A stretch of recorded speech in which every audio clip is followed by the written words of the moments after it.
A year ago yesterday, the only women's Merseyside Derby of the season was played in front of record-breaking crowds at Anfield. Same teams, different venue tonight. Instead, it's the home of Merseyside football. They're at Walton Park. No fans, but it changes little about the importance of this game at any level. Everton versus Liverpool. It's the Reds' final Continental League Cup group stage game. A win, of course, essential now for any chance of progression. All of the action from Walton Park is live here on LFC TV from 7 p.m. We've got it all covered in the studio tonight too. A supply line and close to 100 England caps in the form of Ladies Premier League winner Sue Smith. Great to see Sue back. We've got Red striker Kirsty Lynette and all the way from Milan, ex-Red and Blue Becky Easton, who's known to Sue Smith. As she says, Beck, she's still got the scars to prove it. As to how well you linked up. We'll get to you in just a second as well. Kirsty, I suppose the bread and butter of what we were talking about at the weekend is the all-important thing, but this cup competition, you win tonight, you still could be in the mix to move on to the next stages. Yeah, it's obviously an important game for us. It was a great win against United, and then it was disappointing to lose to Man City 2 weeks back, but yeah, it's a big game for us tonight, and of course a Merseyside derby is always a big game. We can look at the table, I think, as to how things stand at the moment for Liverpool, and just to explain a little bit about it as well. The 16 finishing top of the group will progress to the next stage. The quarter-finals it would be, and then alongside that would be two best runners-up spots. So Everton flying, but you look at that group, Sue, it's such a difficult prospect for Liverpool anyway, and they've acquitted themselves well so far. They have, and it is wide open. And I think the result against Manchester United I thought was brilliant. The fact that they didn't just beat them 3-1, it was the fact that Liverpool went a goal down and they were able to show that character and that resilience to come back and actually win the game. And you looked at the team, I looked at the Manchester United team, and it was pretty much a full-strength side. So it was a great performance, and I think that just has to give Liverpool confidence that they can beat the best side. Yes, it was probably a disappointing result against Manchester City, but the fact that they've gone and beat Manchester United, they must look at this game tonight against Everton and go, we can do this. Yeah, experiencing life a little bit like the first team at the moment, where there's 3 games in 1 week. After this game tonight, there's a big long break, which we'll get to later. Becky, how do you see this competition? Because I was saying to Kirsty before, it almost has to be seen like a bit of a dress rehearsal for what they're hoping will be an every week occurrence next year, playing Manchester United and Man City again. I think so, yeah. I think when this group came out, I think a lot of people thought, oh, it's the group of death, poor Liverpool, they're in a group with 3 of the top 5 of the WSL at the moment. But like the girls say, the win against United just boosted the momentum for this group for them. And I think it's a derby, so we always want to win the derbies, but there's a great chance to get through into the next round. So it's a great game for us, and hopefully the girls will put on a performance like they did against United. Played for both sides. What did they mean as a Liverpool fan, though, Becky, even when you're pulling on the wrong colour shirt for this one? What did they mean to you exactly as a player, these kind of games? And I don't really miss all the training and the pre-seasons and everything that goes with it, but one thing I do miss is playing in derbies. I've been a fan since a kid. My dad was a Liverpool fan, and there's nothing like it really, and we don't get the huge crowds that the men get, but playing against Everton and even the other way around, when it was Everton v Liverpool, there was that rivalry, and that is something that I miss from football. She gets stuck in, as does Kirsty. I think Sue's probably of a different mind, aren't you? They hate derbies, Flair players, don't they? Whereas Becky just couldn't wait to get involved in them. Yeah. The manager's certainly frustrated after that Blackburn game that we covered live for you at the weekend, but hopeful her side can put that behind them against Everton tonight. Here's Vicky Jepson looking ahead to the derby with Steve Hunter.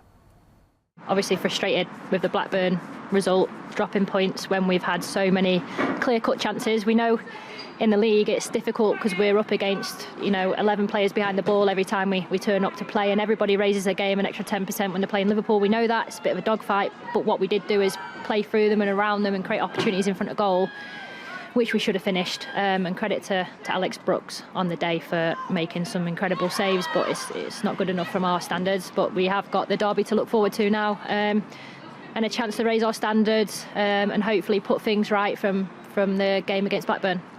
And obviously the game that we all remember at Anfield last season when you played ever so well in that one, so unlucky not to get anything from it. Great occasion for women's football that as well at Anfield, wasn't it? Oh, they're always great occasions, derbies. They're great for fans, they're great for both sets of players and staff. It's just, it's great for Merseyside, isn't it, when the two clubs come together, whether it's the female teams playing against the male or the youth teams. So it's great. You know, lots of love between both teams, but on the day it's Derby Day, and both teams obviously want to come away with those points in the Conti Cup. So I'm looking forward to it. And in the Conti Cup so far, you had a great performance against Manchester United. All right, a difficult afternoon against Man City, but a lot of teams find it difficult against them. So we've done OK so far. Yeah, no, the Conti Cup sometimes can be a little bit of an inconvenience because you've got to play 3 games in 7 days, and you know, as a club we have got to prioritise the league. That's most important. We don't want people coming into games with tired legs when it's why we played a lot of youth players against City to keep legs fresh, ready to play against Sheffield, which we did, and we got the 3 points there. So I was absolutely delighted with obviously the result against Manchester United, but by all means, you know, we have a break after this one against Everton, so there's no game on Sunday. It's coming into it, it's giving it everything that we've got, and we'll see where that takes us. Would we like to come out of the Conti Cup group? Yes. Would it cause me headaches? Of course it would, because that means we've got more heavy fixture schedules that the FA will put in, which when you've got a small team like ours, it is difficult when we've got an agenda like we have this season. So, you know, these are challenges that we cross when we come across that bridge. Well, Vicky, good luck tonight. We wish you all the best. All right, thank you very much. Cheers. Yeah, caught between the devil and the deep blue sea where this competition is concerned, but it's a game, and of course a game is the one that you want to win when it's in front of you. A game that you should have won, Kirsty, at the weekend. It probably still rankles with you how frustrating it could have quite easily been a 6 or 7 goal swing Liverpool's way, couldn't it? Yeah, it was a very frustrating day for all of us. We had chance after chance and the ball just wouldn't go in the back of the net. We've obviously reflected on that, and we need to know what we need to do better for this game, and hopefully we can put it in good stead for tonight and get the goals that we're creating, but just not the last little bit is what we worked on this week, so hopefully we can do that. The last little bit is often the most difficult thing to do, Sue. How do you fix that? Because you can sit in analysis meetings, but you know, the supply line, there was nothing wrong with that. It was just on the day nothing would go in. No, and I think we've probably all played in those games where you're playing against a side where you're dominating possession, you're creating opportunities, but it's just that, whether it's that final pass or whether it's that clinical finish, just wasn't quite happening. So it is a case of just going back onto the training ground, working on those things, but sometimes it just happens, and you just felt if one of those had gone in, the floodgates would have opened. And it is always difficult playing against a side, I think, that sit back and they're deep and they're very compact and you have to try and break them down. But Liverpool did break them down, and I think that's a frustrating side when you're having 1v1s and you're not putting them away. You've just got to make sure that tonight, I think that's the positive, that they've got a game so quickly after that game. Tonight you put it right and you make sure that when you're through 1v1, you score them. Yeah, sometimes it's better to just play with no goalies in training, Becky, for the next few days, just to get them used to that feeling of the ball hitting the back of the net again. But it will come, won't it? They won't struggle for goals throughout this season, Liverpool? No, I think it will come. I think it looks to me, especially a couple of the players, Amelie Testrup has been in and out of the team and she looks desperate to score, and I think when she's in front of goal she looks like she's desperate to get it in the net, rather than have that, she's in the right place, have that composure and just, you know, place it in the corners. Babajide as well, she does all the right things, she creates quite a lot of her chances on her own, and it's just a little bit of composure, and I'm sure Vicky's told them that this week, you know, just have a calm head in front of goal. They're doing everything right apart from the finish. Composure is the key, isn't it, at this stage? Somebody who's been in that position as well, Kirsty. You know, the ball was coming across the threshold on a couple of occasions there, and sometimes it play a part in your mindset that I missed the one before, I'll snatch at this one and hopefully it goes in. Does that all play a part in a game? Yeah, of course it does. I think for strikers, once you miss one, it's always, you want to get the next, it means that much more. But I think for Amelie, like you say, she's been in and out of the squad, and she's just snatching at things a little bit, and I just think you see it every day in training. Her finishing's incredible. She's a natural finisher. Like you say, she's getting in the right places, but it's just about that last little bit, the composure. She can do it, and it's just about, she's got another start tonight, and hopefully she can put the ball in the back of the net. Yeah, she does get another start tonight. 3 changes from that side from Sunday afternoon, by the way, as well. It gives Missy Kearns the chance to start in the heart of that Liverpool midfield. That should be interesting tonight as a Liverpool fan who travels home and away with them as much as she can as well. So Merseyside Derby will have her licking her lips, no doubt. Moore goes into that midfield as well, and it gets Rachel Finesse into that position that she really likes to play in, Sue, just in that supply line behind the strikers. Hopefully she can buy them a couple of goals tonight. Yeah, she's so key to the way that Liverpool play. Whether she's playing in that more of a defensive role, she can do that. She's great in the air. She's a bit of an all-round midfielder, isn't she? So she's got the energy to get forward and back, but I like her there, and I think she prefers that position. You probably would know that better. When she gets on the ball, she makes things happen, and that's exactly what you want. And she's key in both boxes. When the ball comes into the area, you think that something's going to happen, and she's obviously got that clinical finish and that sort of awareness. And this is, again, you know, it's just, she's a threat, isn't she? So I think from any set piece, whether it's a corner, whether it's a wide free kick, she's there, and you know that players are wary of her. But then you've got other players who are also key to that as well. Caused Manchester United and all of the teams that we've covered live this season, causing them no end of problems. I think she's got 6 goals, Becky, already this season. She probably thinks she could have had 10 or 12. She's been worth her weight in gold to Liverpool so far this year. She has, and it's invaluable when you've got a midfielder on natural goals like that, especially the strikers aren't really scoring many this season. You know, it is invaluable, and she's got a great left foot. She's great in the air, and she knows the game. I used to play against her, so she's been around a long time. So, you know, she's experienced, and she knows how to put the ball in the net, and I think we might need that at the moment. OK, lots more to come on the show as we build up to the game. We'll take a close look at Everton. They've had an intriguing season already. Sue did the FA Cup final. We'll get her inside track on them, and also explore that Conti Cup journey so far for Liverpool when we come back. Whole match comes live soon.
A slight change from the bread and butter, the pressure of trying to go back up into that Women's Premier League again tonight as Liverpool take on Everton. I say abating with the pressure. It's a Merseyside derby, so no greater pressure than this in this part of the world. Liverpool versus Everton. It comes live for you tonight with kick-off at 7 o'clock. This is Liverpool's team, by the way. 3 changes from the weekend, which means a new pairing in the heart of that midfield. Finesse will probably play behind the striker Threstrup as well. Same back four as the weekend that kept the clean sheet.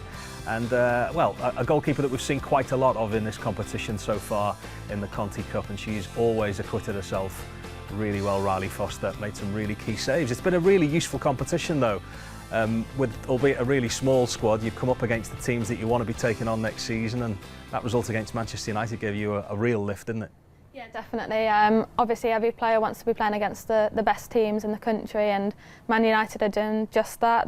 They're top of the league at the minute, a fantastic side, and it was obviously, I think we're the only team to beat them so far this year. I don't think they've been beaten this season, so that's a nice thing to have under our belt, and it gives us great confidence playing teams in our league now. A couple of Champions League winners in that side as well. Once Liverpool came back into the game, Manchester United just found the whole afternoon just a really frustrating one.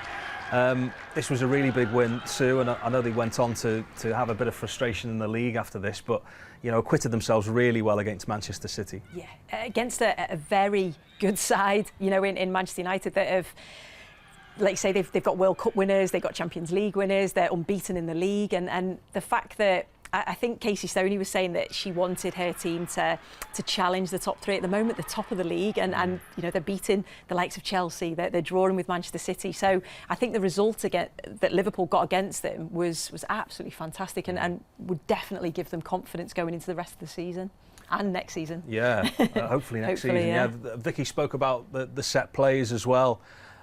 Becky, in terms of how they would practice them against Manchester City. So, you know, with all the superstars that City have in their side, maybe there's a bit of surprise element in that Liverpool did as well as they did against Manchester City on the day. Yeah, possibly. We've got some great delivery, both ends, putting a great ball. And as I said before, Rachel Fairness is probably one of the best headers of a ball in women's football. So if you've got her in the team and you can put a decent delivery in on her head, I think she'll score goals. And hopefully tonight we can play for some set pieces. You know, it's always a chance to put the ball in the box. And you know, I don't think we do that enough in women's football. And I like it when you load on top of the keeper. And you know, I'd like to see some balls driven in there onto Fairness's head and see what she can do tonight. The dark arts of football, which they're becoming really good at, Liverpool. You know, goalkeeper being booked for time wasting, just running the clock down. I like all that side of the game as well. Where Everton are concerned, Sue, they have, I mean, again, it could be a model for Liverpool, couldn't it? Go down, regroup, re-strengthen, as they have done over the past couple of seasons. Definitely, and I think Everton started the season so well, didn't they? I think they were 4 games unbeaten, and they've gone through a little bit of a rocky patch at the moment. I think from the FA Cup final, I think that took quite a bit out of them, sort of mentally and physically. They lost a couple of key players, but yeah, of course they can look at what Everton have done, the recruitment that they've brought in, and of course they're a team as well that are looking in the FAWSL to challenge with that top 3. Lots of experience in this team. Let's take a look at the side that Everton picked tonight, and it was one that when it came through just a short time ago, you were saying, Sue, that could have a chance here, Liverpool tonight. I think so. Well, they've rested a couple of their key players. The FA Cup final, I was really impressed with Rasso, Sorensen, Mo Vold, their fullback, and they're all out. They've obviously lost Govan through injury, who's a French international player, was scoring goals for them, scored in the cup final. I know Lucy Graham was out injured, she's now back fit, but Everton have still got a good side there. You look at Izzy Christiansen, I think she's back to her best at the moment. And they've got players that can cause trouble, but looking at that team, I certainly do think that Liverpool got a very good chance tonight. This, of course, maybe rankles with you still, Kirsty, from that massive occasion you had a year ago yesterday, the massive occasion at Anfield, where you obviously very hard done to in the end to lose that game. Does it still play a part in that mindset going into this game tonight? Yeah, it's still a hard one to swallow. It was no one likes losing a Merseyside derby, especially in the way in which we did it. I thought we played really well that day, and we did deserve more from the game. It was an upsetting goal. It's hard to watch back, actually. I don't think I've watched that back since. Yeah, it was a great occasion, and unfortunately football just goes that way sometimes, and like I said, we didn't quite deserve that result. We had many chances again that day and we didn't take them, so hopefully we can put that to bed and get one up on them today. How does that change life? 23,500 people at Anfield, people who'd never watched maybe a women's game before, all of a sudden interested in you now 12 months on because of what they experienced that day. Does that change your life as a professional footballer as well on an occasion like that? Yeah, it's obviously great to see club football progressing as like how it is at the rate it is, and it was nice to see young girls there and seeing that you can be a professional footballer these days. So it was nice to see that. It was a big occasion for women's football in itself, especially in Liverpool. One of the great changes of life at the moment, Sue, isn't it? That, you know, who knows, we might have been playing that game at the weekend at Anfield. I know. It's such a shame, and obviously we all know the reasons for that, but I think you looked at the weekend was Women's Football Weekend, and again we've seen so many, when they did the first Women's Football Weekend, we've seen so many big crowds and people now wanting to come and watch women's football, and just looking at the derby there, the amount of young girls and boys, and even with names on their back, you know, you just think like these girls are role models for these young boys and girls growing up, and I just think that's so important. So hopefully everybody's watching it on the TV. That's what we hope. Everything in life is about timing, Becky, isn't it? You know, when you come back to visit Liverpool now and you go into the club shop and you see, you know, the shirts up, as Sue says now, with the girls' names on the back, is there part of you that thinks, I'd love to have been part of this now? There is and there isn't. I get asked that quite a lot as well. Or do you wish you'd been born a little bit later because, you know, the wages are bigger now, it's much more professional, but I probably wouldn't change anything about my career. I've got no regrets. I was fortunate enough to see both sides. I saw the amateur side when I had to work full time. I worked for the NHS in Liverpool for 16 years and played at the same time. And then just at the end of my career, I was fortunate enough to have the choice of give up my job to go professional with Liverpool, which was a no-brainer really, and I did that when I was 39, so I saw a little bit of professionalism. So I've had a little taste of both, and I've loved all of it. So I love to see it now and to see how it's developed and how it continues to grow now, but I probably wouldn't change my career, no. And Kirsty, right in the middle of it at the minute, there was a time capsule buried at the new training ground in the week, and Vicky Jepson's put a letter in there saying, where will the women's game be in 50 years' time when they dig this thing up again? Because it's moved on so quickly. Yeah, again, it's just moving so quickly at the minute. We're so lucky to have people like Becky and Sue to pave the way for us, and they're a massive part in why the game's grown so much. And yeah, 50 years, who knows? Hopefully it's grown, the league gets bigger, and we're still paving the way for more exposure, really. You'll be managing England in 50 years' time, won't she? Paving the way for new managers. Really excited about this game tonight. The girls are going to stay with us as well to sum things up. Sue's going to move into the commentary box, and the whole game comes live. Liverpool against Everton women after the break.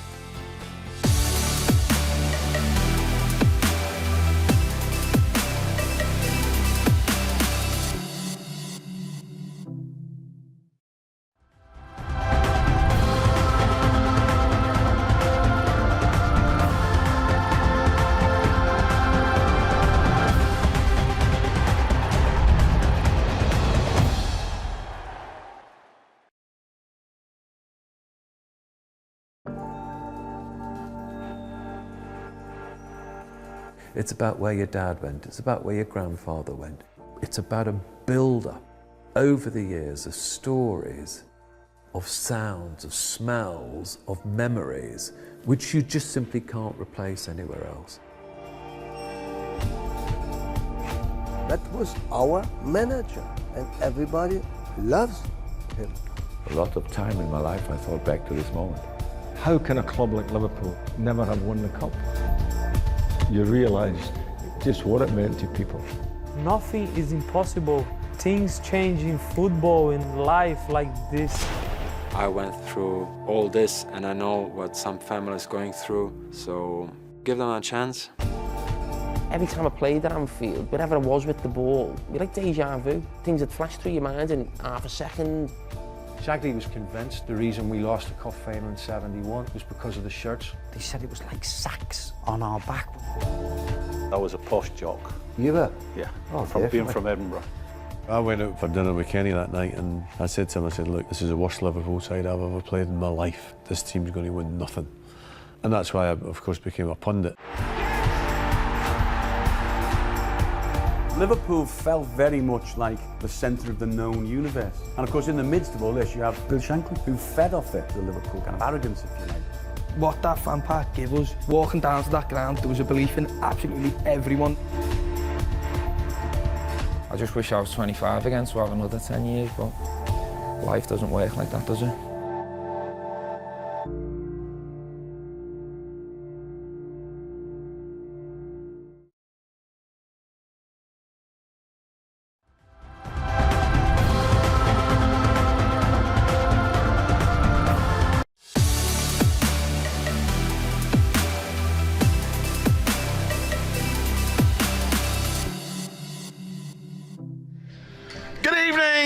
everybody. Great to have your company as always as we bring you tonight the Women's Merseyside Derby as Everton women host Liverpool FC women at Walton Hall Park in the Continental Cup group stage.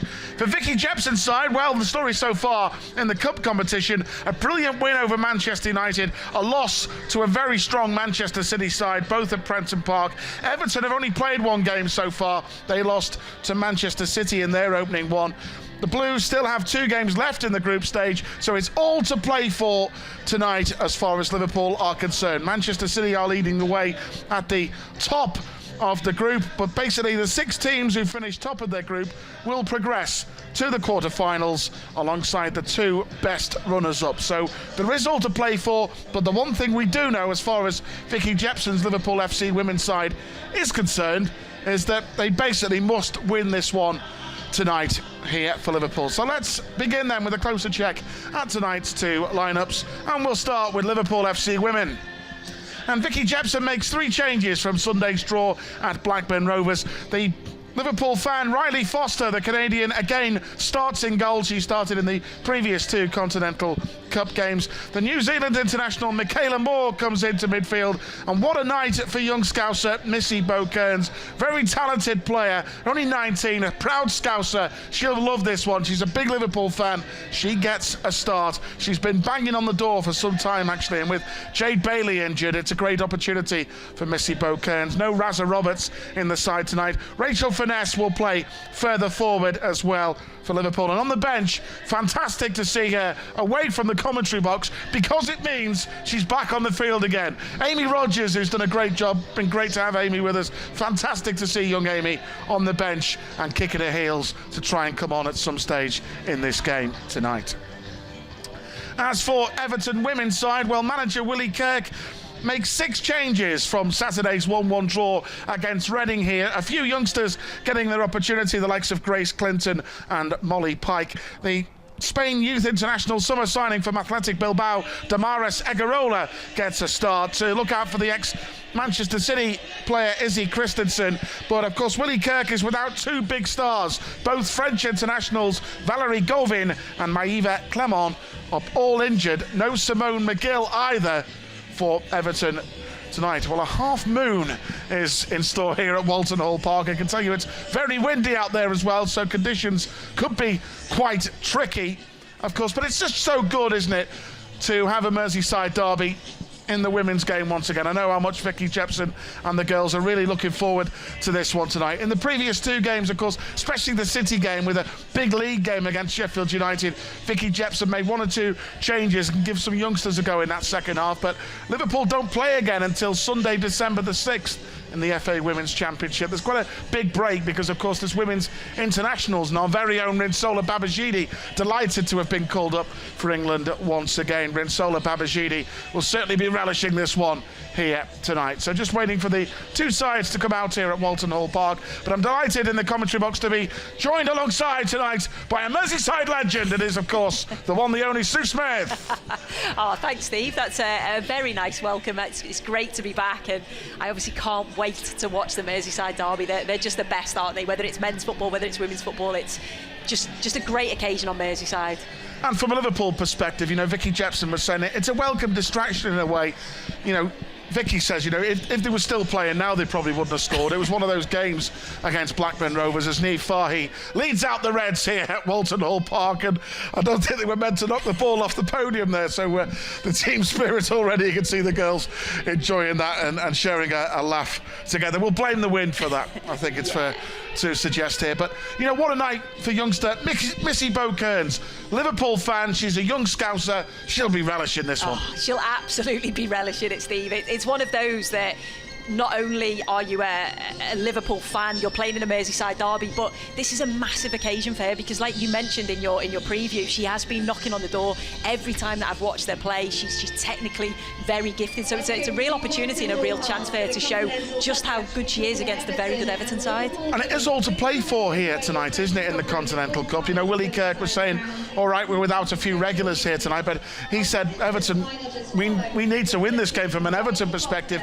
They've got 2 games remaining, but Liverpool, they need to win, and then it's a case of wait and see. They do, and I know Vicky Jepson has spoke about her priority as the league, and of course it is. You know, she wants to move back up into the FAWSL, but this is just a welcome distraction. It's good to get momentum, it's good to get confidence, and it's good to give players minutes that need those minutes.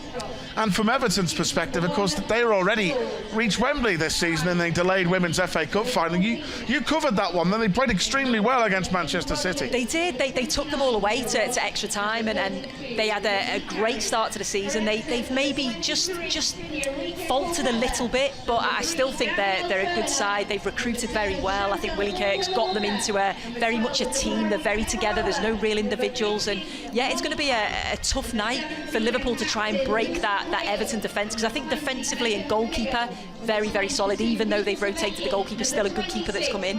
Still a very good goalkeeper for Everton, who Liverpool are going to try and get past. Tinja Rike Corpella, who actually played at Anfield last season and kept Liverpool out with a string of fine saves in that game. She's a Finland international, won 2 Bundesliga titles with Bayern Munich. Yeah, it was funny. So I was just talking to Kirsty Lynette about the game, because I think it was a fantastic header, wasn't it? 10-15 minutes into the game, and we were like, how did she not score? But it was all for a fantastic save from her. So as far as Everton are concerned, they're 4th in the Women's Super League. They're only 3 points off top spot at this stage of the season. But Liverpool, of course, the girls have always said, you know, they were so disappointed that the way things were happened, and it was taken out of our control, really, the fact that we have to play in the FA Women's Championship this season. But form-wise, they were okay. I thought they played well against Blackburn on Sunday. They were just let down by a lack of clinical finishing. That can happen sometimes. Of course it can, and when you're playing against a side where the goalkeeper is in form and pulling off great saves, a side that are very much sitting back and making it difficult for you, but the fact that creating the opportunities, the players are getting into those positions, it is just sometimes about having that clinical finish. And I remember the game at Anfield last season in the Women's Super League, a great occasion, you know, and when Sola Babajide, we see the number 10 here, came off the bench, and she absolutely lit up Anfield. She was so good, and she really ran the Everton defence ragged. So let's see what they can do tonight. As always, before the game, all the players and staff sending a poignant and powerful message around the world. Take it a knee. So Liverpool's final game in the group stage of the Continental Cup. Qualification is still very much a possibility, not really fully in Liverpool's hands, but all they can do tonight is try and win this game against Everton. An early touch for Halorka, who's come into the Everton side tonight. Back to Danielle Taylor at left back as well. Early free kick is given for the Blues. Of course, Walton Hall Park is this ground where Everton plays, actually literally a stone's throw away from Anfield and Goodison Park. It's on the... Basically, it's at the start of the East Lancs Road, isn't it? As you head up towards the academy. The pitch looks good as well, considering the weather that we've had. Absolutely. Well, Everton's last game was meant to be the day that Liverpool played City, and the game was meant to be against United here, but the game was called off in the afternoon because of strong winds in the area, and they were causing trouble with the stand. So it's pretty windy out there tonight, so let's hope there's no issues here tonight. That's for certain. Big night for Taylor Hines as well, the Liverpool left back. She left Everton to join Liverpool in the summer, and I know she feels she wants to really put on a good performance here tonight. Yeah, I think you always do, especially when it's against your former club. So Izzy Christensen chasing early. Riley Foster driving it forward. We thought Izzy Christensen might play further forward. It does look like we thought that the number 7, Chantel Boy Halorka, is playing through the middle for Everton. Yeah, I think they'll probably rotate, so I think she'll probably be the focal point, if you like, Boy Halorka, but I think Izzy Christensen will be so if Boy Halorka comes short, I think Izzy Christensen will be the one that will make those forward runs. So early throw for Everton. Ricky Saveka takes it quickly. And there's Niamh Fahey, the Liverpool skipper. Let's clear it away again. Interesting. There's Amelie Testrup, the Denmark international. Niamh Fahey, big Liverpool fan. Ricky Saveki, a Denmark international, new signing from the French side, FC Fleury, in the close season. And Willie Kirk did get the opportunity. He's signed a lot of new players, hasn't he, for this Everton group? He has, and he had, you know, a relatively young side, and I think he's still brought in younger players, but he's younger players with experience, and I think that was quite important. But I think Izzy Christensen, who's on the ball here, she's just stepped up again. We're seeing the best of Izzy Christensen again. Yeah, second spell at Everton, signed in January this year from Olympique Lyonnais. So Izzy Christensen, the ex-Manchester City player, over this set piece, and it could be tricky, these situations in this wind. It's gone low to the edge of the area, well read in the end there by Becky Jane. Testrup trying to bring it away. Still Emily Testrup, but Poppy Pattinson, the new signing for Bristol City, got it away, but Liverpool doing really well to win it back. And here's Mel Lawley gliding down the right wing for Liverpool. The former Manchester City winger. Really developed into a good counter-attack, and that's what you want from a Liverpool perspective. You want the likes of Mel Lawley getting on the ball, because like Babajide on the opposite flank, she can run and run all day. Definitely, and I think that's what it's really important for Testrup, to when the ball comes into her, to make it stick. She makes it stick, and then you've got the pace and the quality out wide. Christensen chasing, Taylor Hines again to cover it out, but Everton win it back again with Molly Pike into the area towards Halorka. Well played, Nifahi. Blocked a run, and Riley Foster smothers the loose ball. Yeah, great defending there from Nifahi. That's exactly what you want. Just showed all her experience, didn't she? Uses her body so well. Riley Foster, she was sat beside me and Amy Rogers in the commentary box at Blackburn on Sunday, and no fans in the stadium, but Riley was constantly shouting and encouraging the team. It was absolutely brilliant. Great to see how passionate she was. It's funny, actually, a few of the players were telling her off at half-time. I said, no, don't worry about it. It's good. It's passionate. It's what you want. She's trying to cheer her teammates on. Definitely, and that's so important for goalkeepers, isn't it? That communication. But they continue that whether they're playing or not. Goalkeepers Union. Yeah. Rachel Laws, of course, given a rest tonight. Riley Foster, big Liverpool fan. She played really well in the opening 2 games against United and City. Is Hines turning away from Pike. First touch for Rinsola Babajide in the game. Pike trying to block it out. Well, won back by Babajide. Rachel Finesse on towards Testrup. It'll go back towards Tinjarika Corpella. Danielle Taylor for Everton at the back. Still goalless here in this Continental Cup group stage.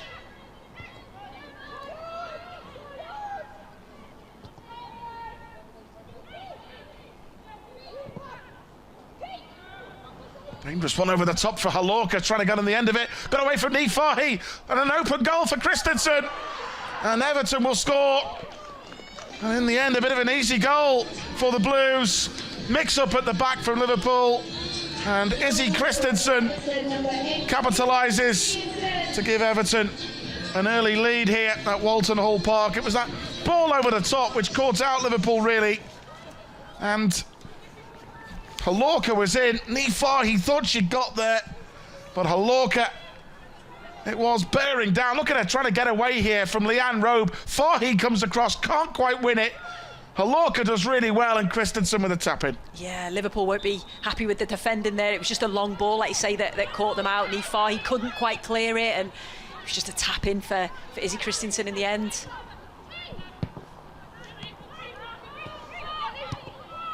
So a frustrating goal, that's fair to suggest, for Vicky Jepson's side here. Everton on the front foot straight away. That's a good switch to the left flank again. Another dangerous ball coming in. Cleared away by Missy Bokerns. Shot blocked in the end by Ricky Savecki. Poppy Pattinson joined Everton from Bristol City during the close season. Graham, good challenge from Finesse. And Everton first on that loose ball again.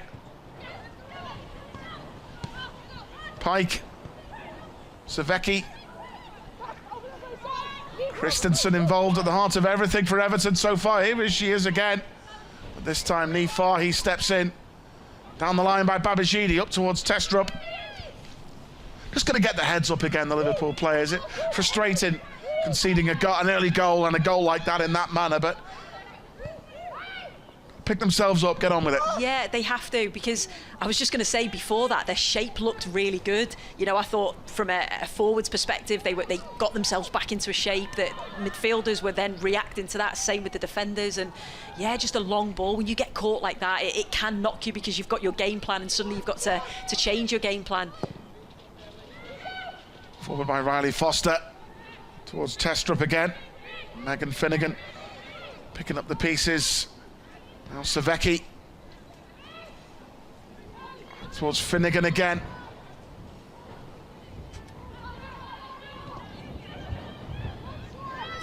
Here's Lucy Graham. Signed from Bristol City last year for Everton. Taylor Hines trying to clear it with Pike. Breathing down her neck. There's that goal again. It was Danielle Taylor it was with the ball over the top, and Halorka, just unfortunate the way it got away from Niamh Fahey and then Christensen with the tap in. Yeah, she just couldn't clear it, could she? Niamh Fahey come across, but she just couldn't quite get enough on it. And Boy Halorka does well. That's what she's good at. She's strong. Yeah. She's tenacious, and she kept going and really unselfishly actually played the ball to Izzy Christensen. She could have gone for that herself. And Danielle Taylor, it was incredible, really. She's been at Everton since coming through the Centre of Excellence since 2013-14, who played that ball over the top, and quite incredible. When she was at school, she was told at the age of 8 she couldn't play for her school team because she was a girl, even though she was better than half of the boys. She's proved them all wrong now, hasn't she? Absolutely. Extraordinary, that, isn't it? Yeah. Here's Halorka again. Real danger. Pattinson with a cross. Fair to say, Liverpool not quite got into their full stride yet here. Poppy Pattinson normally plays at full-back, playing further forward here for Everton, the former Bristol City player. Riley Foster, big Liverpool fan, getting another opportunity. Joined Liverpool in January this year from West Virginia University.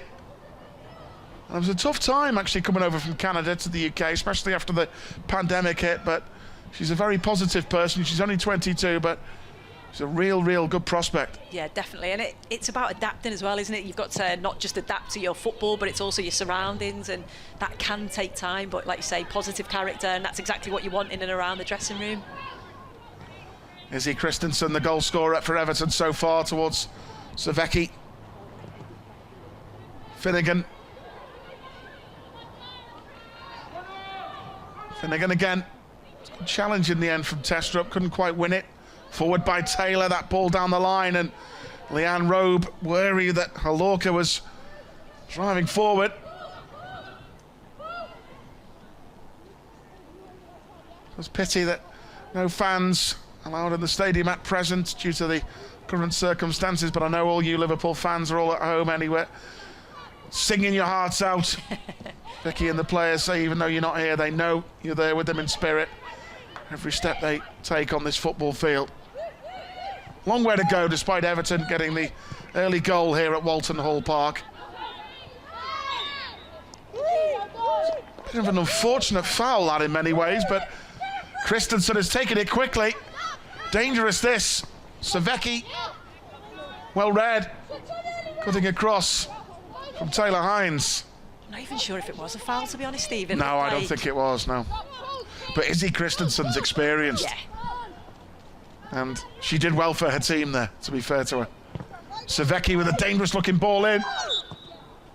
Liverpool will get the free kick.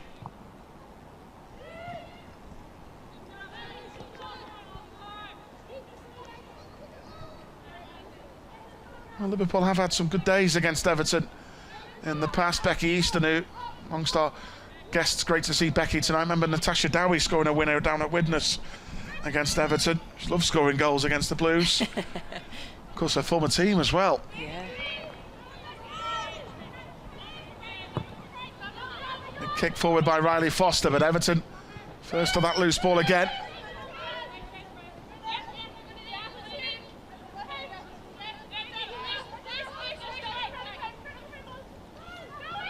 Here's Missy Bo-Kearns. Great to see the young Scouser handed a start here tonight for Liverpool. Big opportunity to show what she can do. She came on against Manchester United and provided a great assist. When Liverpool get a set piece, don't be surprised to see Missy Bo-Kearns, even though she's only young, taking charge of them set plays. Her deliveries are really good. Yeah, they are absolutely pinpoint.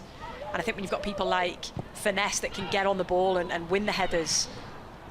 Liverpool just not quite helping themselves at the moment. Some slack passes at the back. Pike and Taylor Hines having to get across.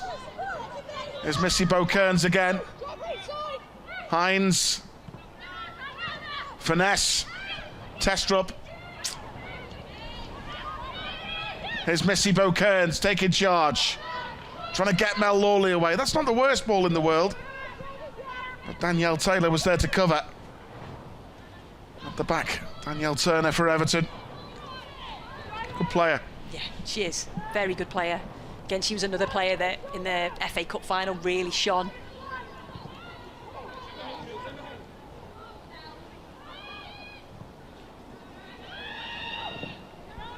Driven ball forward again by Everton down the line. Halorka. Space here. And now Savecki. Christensen. Boy Halorka. Lucy Graham. Becky Jane trying to get there first for Liverpool. Michaela Moore to Babajide.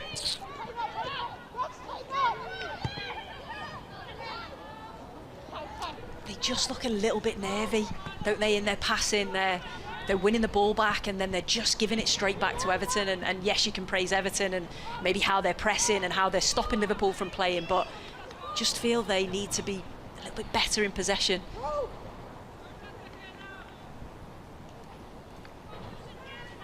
So Everton leading 1-0, ball over the top by Danielle Turner. Into Boy Halorka, who got there first to set up a tap-in for Izzy Christensen.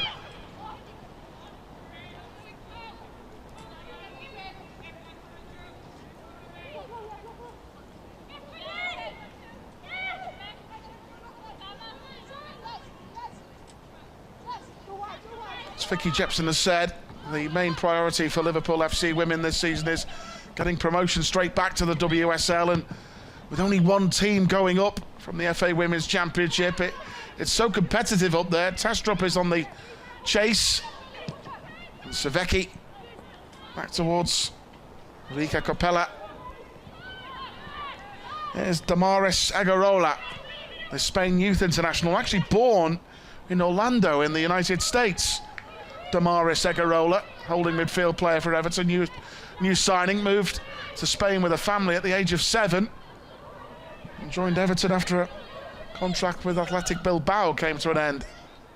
Pattinson, space again for Everton, but this time it will go for a goal kick for Liverpool to take.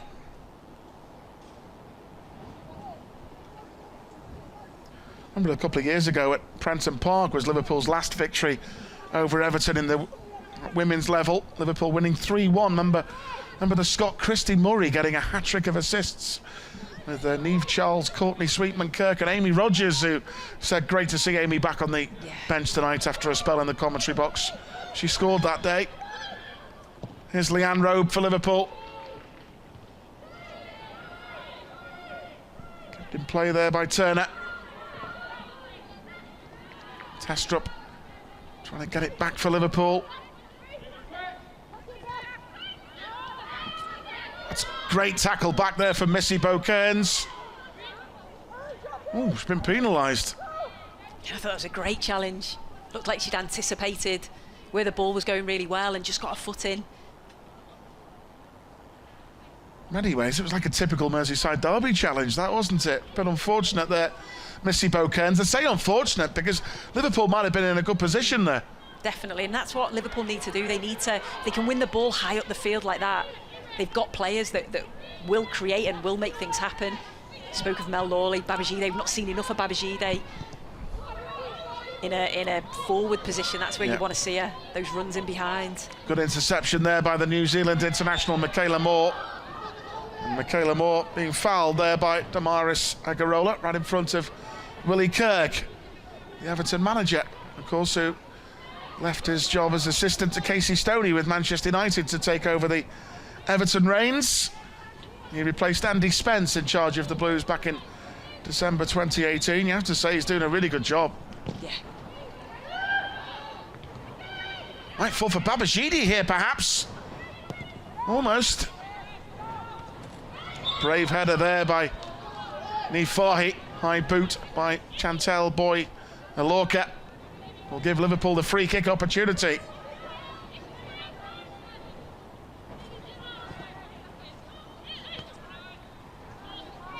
Hines. Now Missy Bo-Kearns trying to get into space here. Good defending in the end by Savecki. Boy Alorca with a touch. Rachel Finesse trying to win it back. Amelie Testrup battling away to the number 9. Great challenge from Michaela Moore. Just feel those big challenges, they seem to have lifted Liverpool, don't they? That was better. That's Babashidi there getting to the ball first and winning a free kick off. Izzy Christensen. Need to get Babashidi, Mel Lawley, Rachel Finesse on the ball a bit more. Liverpool here. And I think the more that Everton come out, the better that will be for Liverpool. You just think of the pace on the counter that Liverpool have. Just play into their hands. It's just a case of dragging them out, isn't it? Yeah, I watched Everton's game against Reading as part of Women's Football Weekend on Saturday evening, and Reading did all right in that game. It turned into a bit of a battle in monsoon rain conditions at Walton Hall Park, and the former Liverpool player Natasha Harding got the equaliser. Was it a cross? Was it a shot? But it looked a spectacular finish from a wide area, that's for certain. She'd definitely say that it was a shot. Yeah. I'm not so sure. Yeah. You would have claimed that, Sue, back in your day. Of course I would. You used to score goals like that. I'd say they were shots, yeah. In your Tranmere days you did, definitely. Babashidi fires it into the box towards Finesse. It's a good cross, actually. Much better that from Vicky Jepson's side. Pattinson. But at least getting a bit more joy in the Everton half. Yeah, that's much better. That's what you want, Finesse, to make those late runs into the box. She's so difficult to pick up. Robe. Moore. Towards Niamh Fahey again.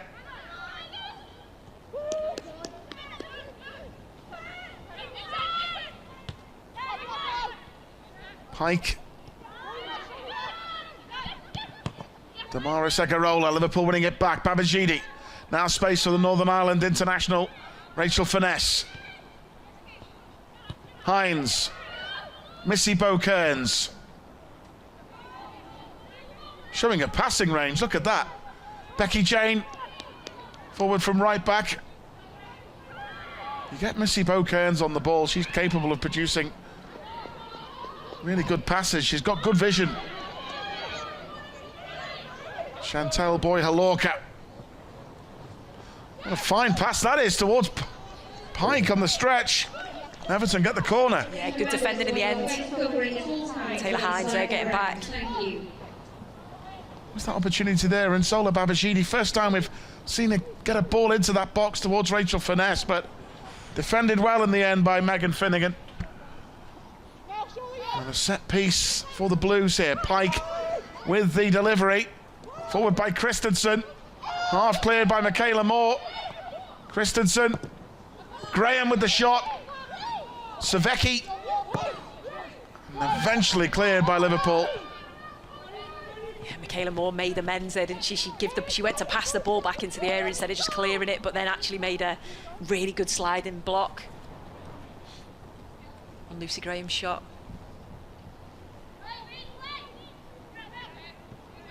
As I say, with the windy conditions out there, and corners and set pieces can prove difficult. Damaris Egarola. Good challenge there from Leanne Robe, the former Millwall Lionesses defender, who's settled in seamlessly at centre-back in place of Sophie Bradley-Auckland, the captain, who can't play at the moment because she runs a family-run care home back in Nottingham, and doing an absolutely admirable job back there. One of the heroes during these very trying times. Yeah, she absolutely is, and you've only got praise for Sophie Bradley. Of course, she's being missed. We do miss her, no doubt about that, but there is, as I say, there is a bigger picture. Of course there is, yeah, and that's what you have to look at, and such a brilliant person she is. But she'll be back. She will, definitely. Pattinson, an unfortunate slip by Becky Jane. Everton could be in here. Pattinson with a dangerous ball in. And Riley Foster happy to see that one go past the post. It was a good bit of play from Everton, getting the ball out wide and then just looking to get the deliveries. It was the slip. I think Becky Jane, I don't know if she thought she could win it, lost her footing, but in the end it was an overhit cross. Thankful for Liverpool. Yeah, you could just see as Becky Jane goes in, I think she thinks she can get it and can't quite get there. Yeah, that was really dangerous. You can see Riley Foster happy to see that one go wide. Here's Rinsola Babajide. He's been called up into the England squad by Phil Neville. The training session. See, just getting a little bit frustrated there. No one there in support really that time. Savecki. You can see Everton are trying to stop her from running. They know that when she gets on the ball and she gets in her stride, she's so difficult to stop. Here come Everton again with Boy Halorka, but Nifar, he's there to block it out for Liverpool.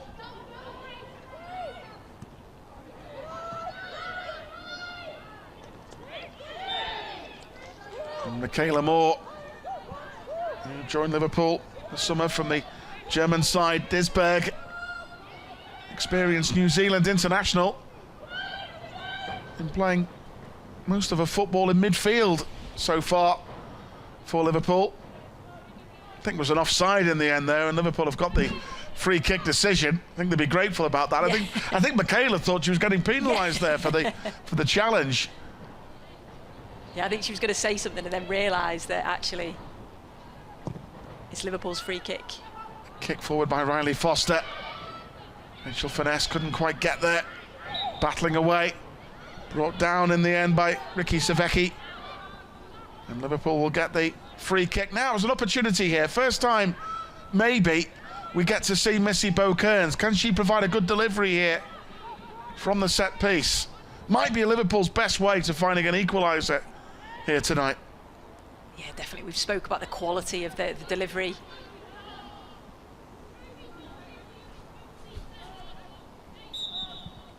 So Liverpool looking for an equaliser. In by Bo-Kearns. Nifahi got a head on it.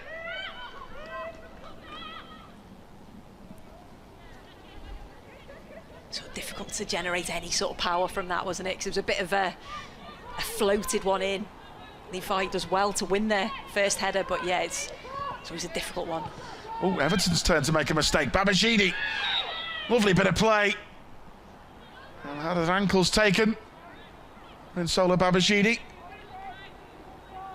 Does well here, sees that it's a poor sort of pass into the midfield and anticipates that well. And Megan Finnegan, I think the referee was looking for a yellow card there. I think Finnegan got booked in that, you know. Yeah.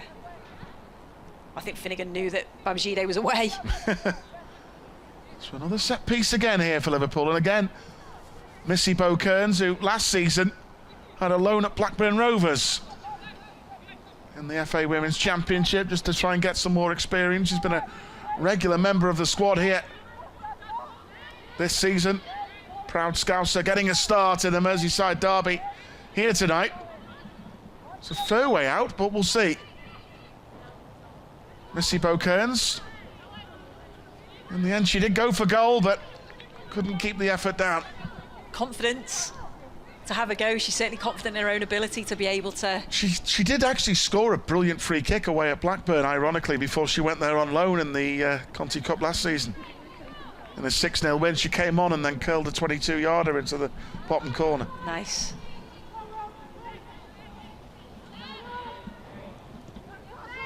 That team, though, great to have Becky Easton with us tonight, wasn't it? And we'll hear more from Becky after the game.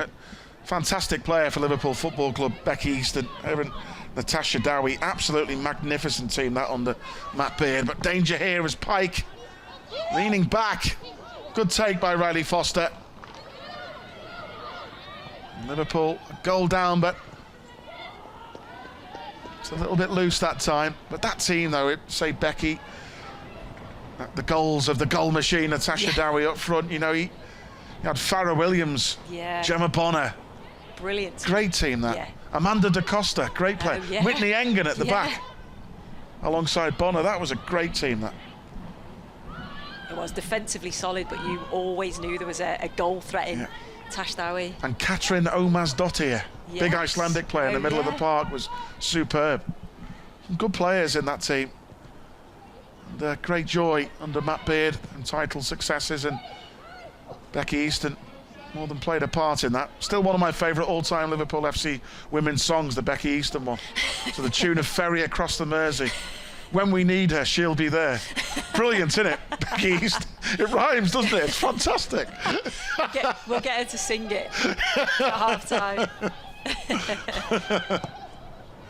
I was going to say, maybe not as good as back in July 2016, Liverpool women beat Everton 1-0 with a goal by Danish forward we had at the time called Emma Lund. And she had a quite extraordinary song to the Beatles, All You Need Is Love, All You Need Is Lund. It was just ringing around the ground that day in Widnes when she scored against Everton. It was extraordinary. Yeah, whoever thinks of these is just... We missed them though, the fans, brilliant, making up their own songs. It's just fantastic. All the players have a song, and it's great. Bringing a bit of fun into it. All you need is London. Wow. Izzy Christensen, dangerous ball here, well read by Leanne Robe. In the right place at the right time, Leanne. Timely covering by Liverpool's number 3. But Izzy Christensen with the only goal of the game so far here in this group stage of the Continental Cup. Liverpool's final game in this group stage. 6 teams who finish top of the group will progress to the quarter-finals. City top with 6 points so far, alongside the 2 best runners-up. Missy Kearns into the challenge. Good play by Amelie Testrup there. Here's Rachel Finesse linking with Mel Lawley. And well marshalled Mel Lawley so far though by the Everton rearguard. Babashidi winning it back now. Now can Rinsola Babashidi have a run at goal here? Lovely play. Testrup, can she finish? Oh, it was a chance. Great play by Rinsola Babashidi. Lovely awareness. Amelie Testrup peeling away, and Liverpool's best chance so far. That's exactly what you want Rinsola Babashide doing. You want her to just face the defenders, have a go at the defenders. They don't know which way she's going to go, and again, very unselfish. She's just driving at the heart of the defence, plays the ball off to Testrup, and it's a decent effort, gets it on target. But it's a good opportunity there to score. Much better though from Liverpool.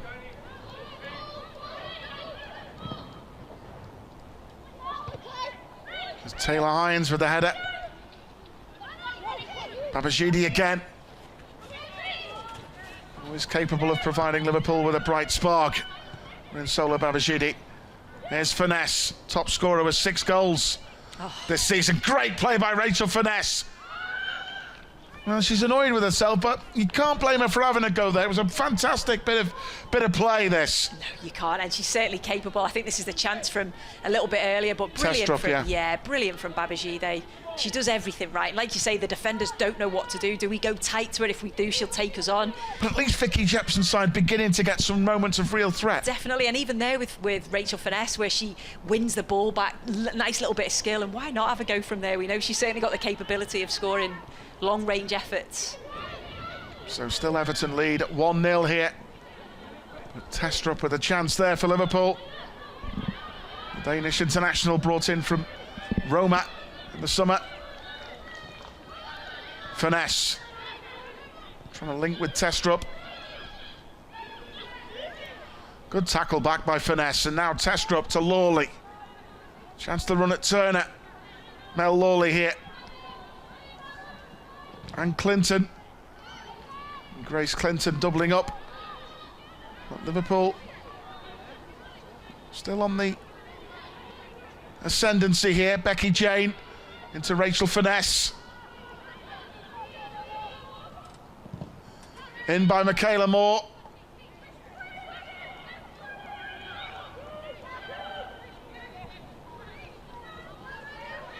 Good spell this for Liverpool. This is where they need to get that goal back while they're on top. That's a vital interception there by Robe.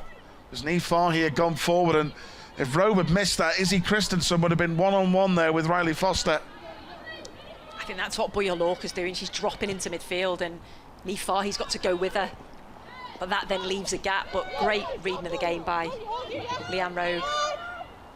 I think it was just a loose start in the game by Liverpool, wasn't it? And since then, you know, they've got the belief back a little bit here. You know, they were a little bit down by conceding that early goal. A very preventable goal, it's fair to say. Not sounding overcritical, but Vicky Jepson will say that. Yeah, she will. And yeah, they'll be disappointed with that, and I'm sure that's something that she'll highlight at half-time. You can't get done with a long ball over the top, but they've certainly come back into the game and showed that character that they showed against Manchester United, didn't they? Going a goal down and coming back and winning. Yeah, so played very well against United at Prenton Park, and United with their American internationals, Tobin Heath. Yeah. Saw her goal at the weekend. The City Manchester Derby was brilliant, wasn't it? Not as good as our former Liverpool player Laura Coombs, though. No, definitely City, not. what a goal that was. Brilliant goal. I just like the fact Tobin Heath can take a corner with a left foot one side and a right foot the other. Not many players in the men's or the women's game that can do that. No, that's a fair point. Comfortable doing it, yeah. Yeah, absolutely. My right foot was for standing on.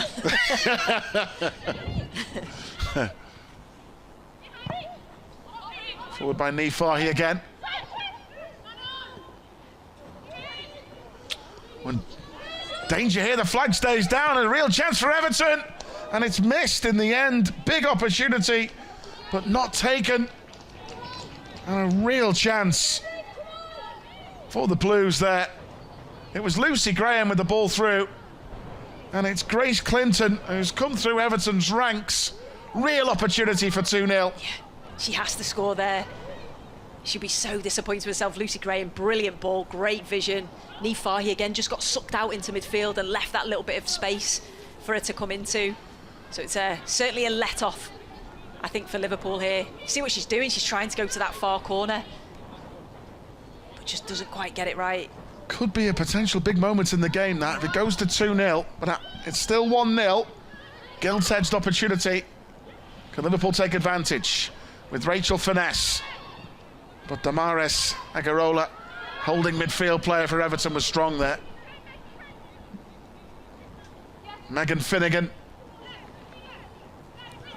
Savecki. Finnegan again. Back towards Danielle Turner.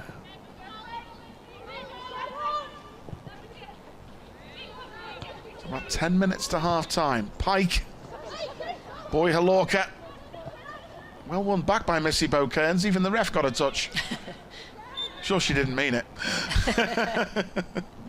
But that's good from Missy Bo-Kearns there. She's just got in front of Boya Lorca, so you've got Nifahi behind pressurising. She's just getting in front and winning those second balls.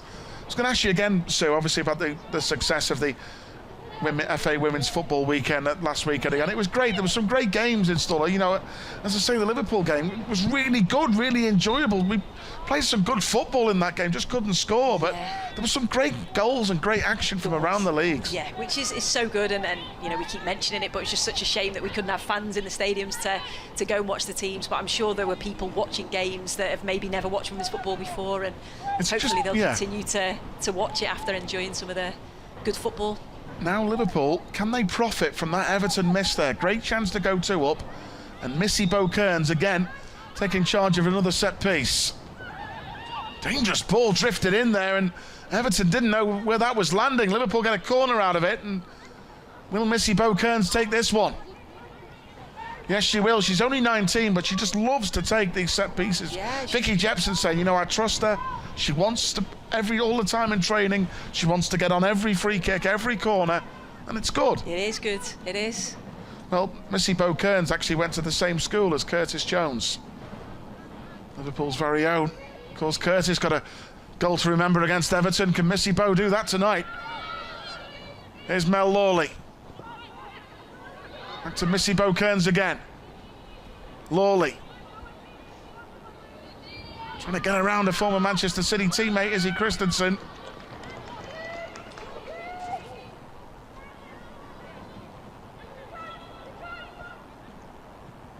But 1-0 to the Blues so far here tonight.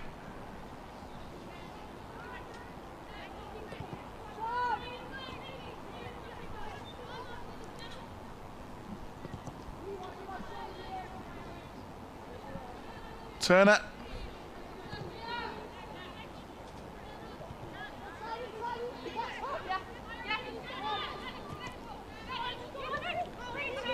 Vicky Jepson going into this game without a few players as well. No Razza Roberts, Rhiannon Roberts, Wales international in the midfield. Jade Bailey injured, Jess Clark unavailable tonight as well.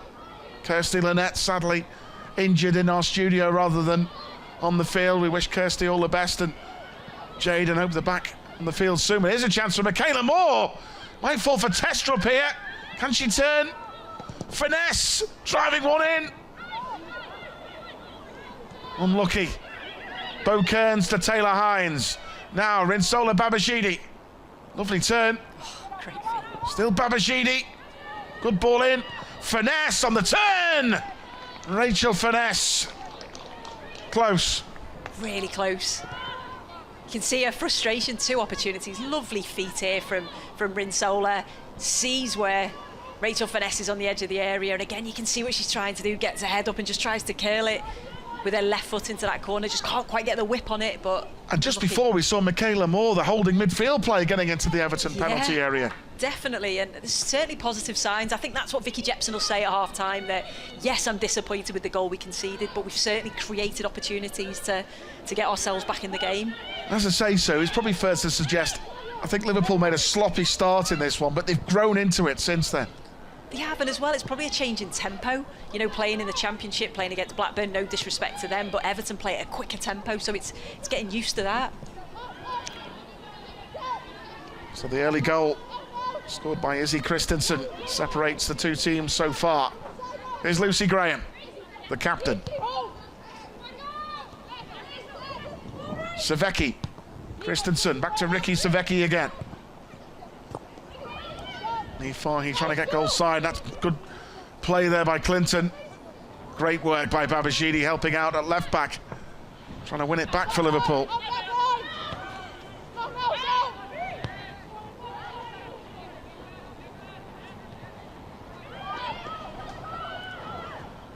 What we've seen last 20 minutes or so, Rachel Finesse getting into the game a lot more, and that can only be a good thing as far as Liverpool are concerned. Definitely. I just think everything positive tends to go through her, doesn't it? Whether that's from a defending perspective or going forward.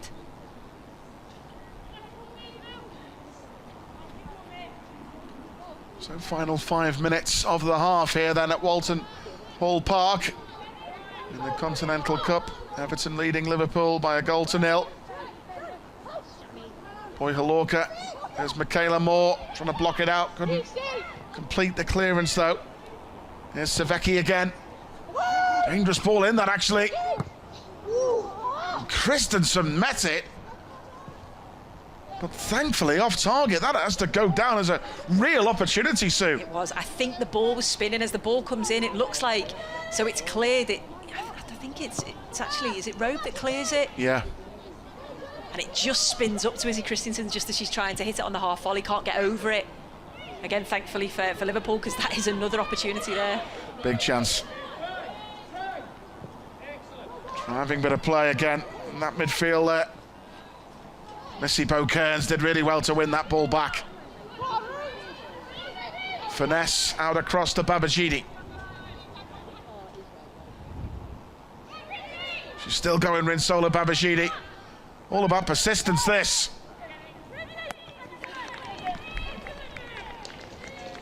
Does well, wins her team a corner there. Again, she's got that little bit of skill, the little step overs to try and beat the player, but then she's strong as well. That's what she did at Anfield last season when she came on. Yeah. Just ran at them constantly and trying to get dangerous balls in to the box. Yeah, defenders hate that. They hate forward players facing them and running at them. So the 19-year-old Missy Bo Kearns again over the set play for Liverpool. Can Vicky Jepson's side find an equaliser here with half-time looming? Nearly fell for Finesse. Fahy in the thick of the action. Niamh Fahy there. Now Mel Lawley. She get the cross in. Another corner. And again Missy Bo Kearns will trot across to take it. It's a good ball in that, wasn't it? Yeah, it was. Caused a lot of problems. Yeah, it was deep. You've got Niamh Fahy in there, you've got Rachel Finesse in there. They won the first, just couldn't quite get the second one away. As Becky Easton rightly said before the game, that Rachel Finesse at set pieces got a really good leap on her. We saw that against United. Yeah. At Prenton Park. And Charlton in the league game. Missy Bo-Kearns again to take Michaela Moore. Chance! Oh, and Rachel Finesse at the back post. Great opportunity. That's exactly who you want it to fall to as well, isn't it? Another great ball in from the youngster Missy Bo-Kearns. She mixes a delivery up. The first one was a deeper one. This time she decides to just whip it in near post. It's a great first header. I'm not sure who flicks that header on, but it's a brilliant... Michaela Moore flicked it on. Yeah, fantastic. But exactly, that's something that they've clearly worked on in training. And it just falls to Finesse. Just falls at her quickly, doesn't it? She has to just try and react and move her feet. She can't quite get it on target. Well, there's been some good moments for Liverpool. Rachel Finesse having a couple of opportunities. Emily Testrup with a great chance set up by Babajide, put it straight at the goalkeeper. One of the set-piece deliveries from Missy Bo-Kearns causing a lot of problems. Great pressing from Mel Lawley there as well for Liverpool. Liverpool, Vicky Japson and then Humphrey's side playing with a lot more confidence now here. Finesse trying to turn, no foul. And Christensen, well read by Taylor Hines. Give it to Babajide. She gets away from Christensen. You can see the amount of blue shirts in front when Babajide gets the ball. Damaris Agarola strong again, the Spain Youth International in the middle of the park for Everton. She's made a real difference for Everton, I think, since coming in. Just protects that back four. Moore. Missy Bo-Kearns. Back to the captain, Niamh Fahy. And towards Emily Testrup.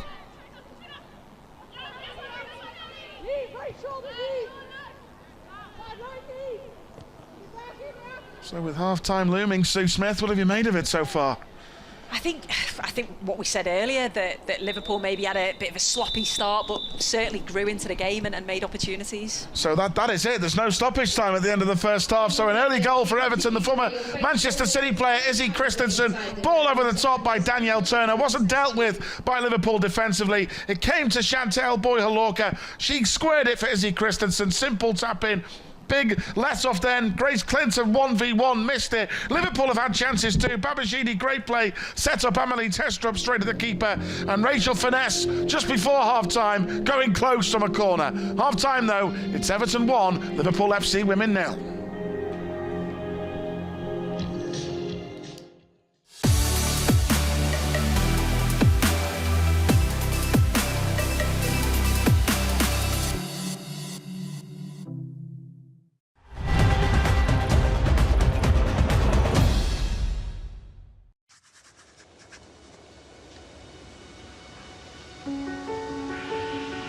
I came from a mining family. My father was a miner. It was either going down the pits or being a footballer.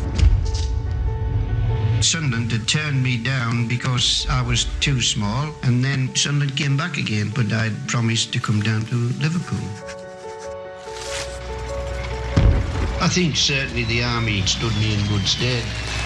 At the end of the day, I must take a lot of the credit. We won the championship in 46-7. We had a good side and everything went so well. I can't remember any real one selfish one coming in and trying to rule the roost. The club's always been bigger than the individual. Bill decided to retire. I never applied for the job. It came at us just overnight and I thought, well, I'd better give it a go. Football is about winning. You've got to entertain too, but it's about winning. I've been particularly lucky in my profession. I certainly wouldn't be big-headed. That's why I try to be modest about the whole thing.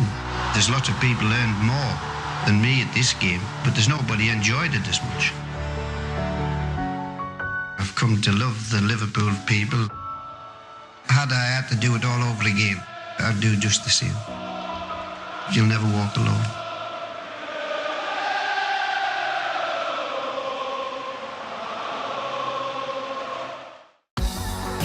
LFC Trending is your weekly stop for all the freshest and most popular content across Liverpool Football Club's online and social platforms. With exclusive features and stories from around the club, Dog.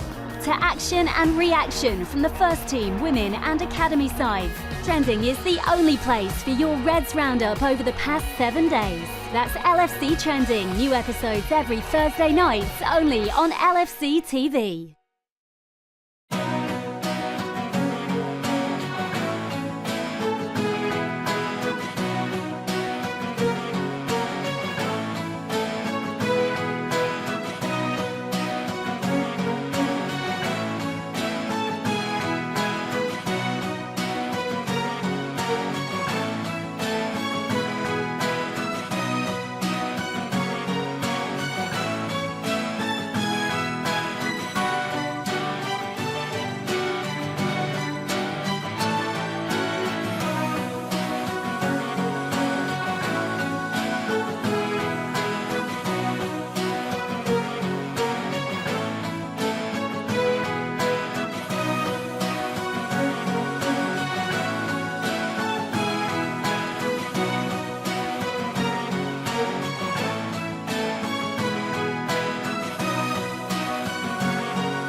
So Everton lead by a goal to nil at Walton Hall Park tonight in the Conti Cup. Remember, Liverpool need the win to have any hopes of moving on to the next stage. And probably, Sue, the last words from Vicky Jepson's mouth at the start of the game. Nothing sloppy early doors, and it's exactly what happened, wasn't it? It was the reflection of the game, really. Yeah, and I think she'll be really disappointed with that, as will the defenders. I think you just can't get done with a long ball over the top, and it'll be something, I'm sure, that's been worked on, that's what Everton can do. You know, they've got the good delivery from the back, and they've got the runners that will run in behind. And I thought from then, though, I thought they showed good character to bounce back, because sometimes I think when you concede so early and from something so sloppy, it can affect you. But I felt that they built their way back into the game and obviously created opportunities. How the goal came about was just not Niamh Fahey, really, was it? It was almost like she tried to poke it clear with her left foot when probably the right foot swing would have been better, Kirsty, in this occasion. Yeah, definitely. I think obviously she will be disappointed watching it back, but can you prevent it before it even gets there? Yeah, again, Leanne Rowe will be disappointed that she's got the better of her. So is she scared of giving the penalty away there in the defence? If she comes across a bit too rash, then it's probably not only just a penalty, it's maybe a sending off as well. Yeah, I think so. And I think when Boyle Hawker actually does really well, because you can see that she's got Leanne Rowe on one side, hasn't she? She's got Niamh Fahey coming across, and she just shows that great strength. And then it's the awareness then, isn't it, to see Izzy Christiansen on her right-hand side, because a lot of strikers would have just gone for goal there in that position. So I think as a defender, you are a little bit, if I dive in now, I'm giving a penalty away and potentially getting sent off. So you're sort of caught in two minds, and it's early on in the game. So yeah, it was a disappointing one for Liverpool to concede, I think. Let's bring Becky Easton in, who's been watching in Milan. She's been on the show remotely as well. They responded well, though, Becky, as Sue said before, that they go behind early. It's very important it doesn't go 2-0 early on, and they responded well. Threstrup had a decent chance to level things up as well, didn't she? Yeah, definitely. It is disappointing to lose an early goal. They will have planned and prepared for this game, and that is not in the plan, to lose an early goal. But as you say, I think they've grown into the game. I think probably the last 20 minutes, they've been on top. They've had a couple of great chances. They need to be mindful, though. Izzy Christiansen and Clinton have both had a good chance, so keep concentrating at the back. But I think if we can get the ball to Babajide, to Furness and to Lawley, you can tell by the way Everton are playing that they're worried about them. They're doubling up on them when they can.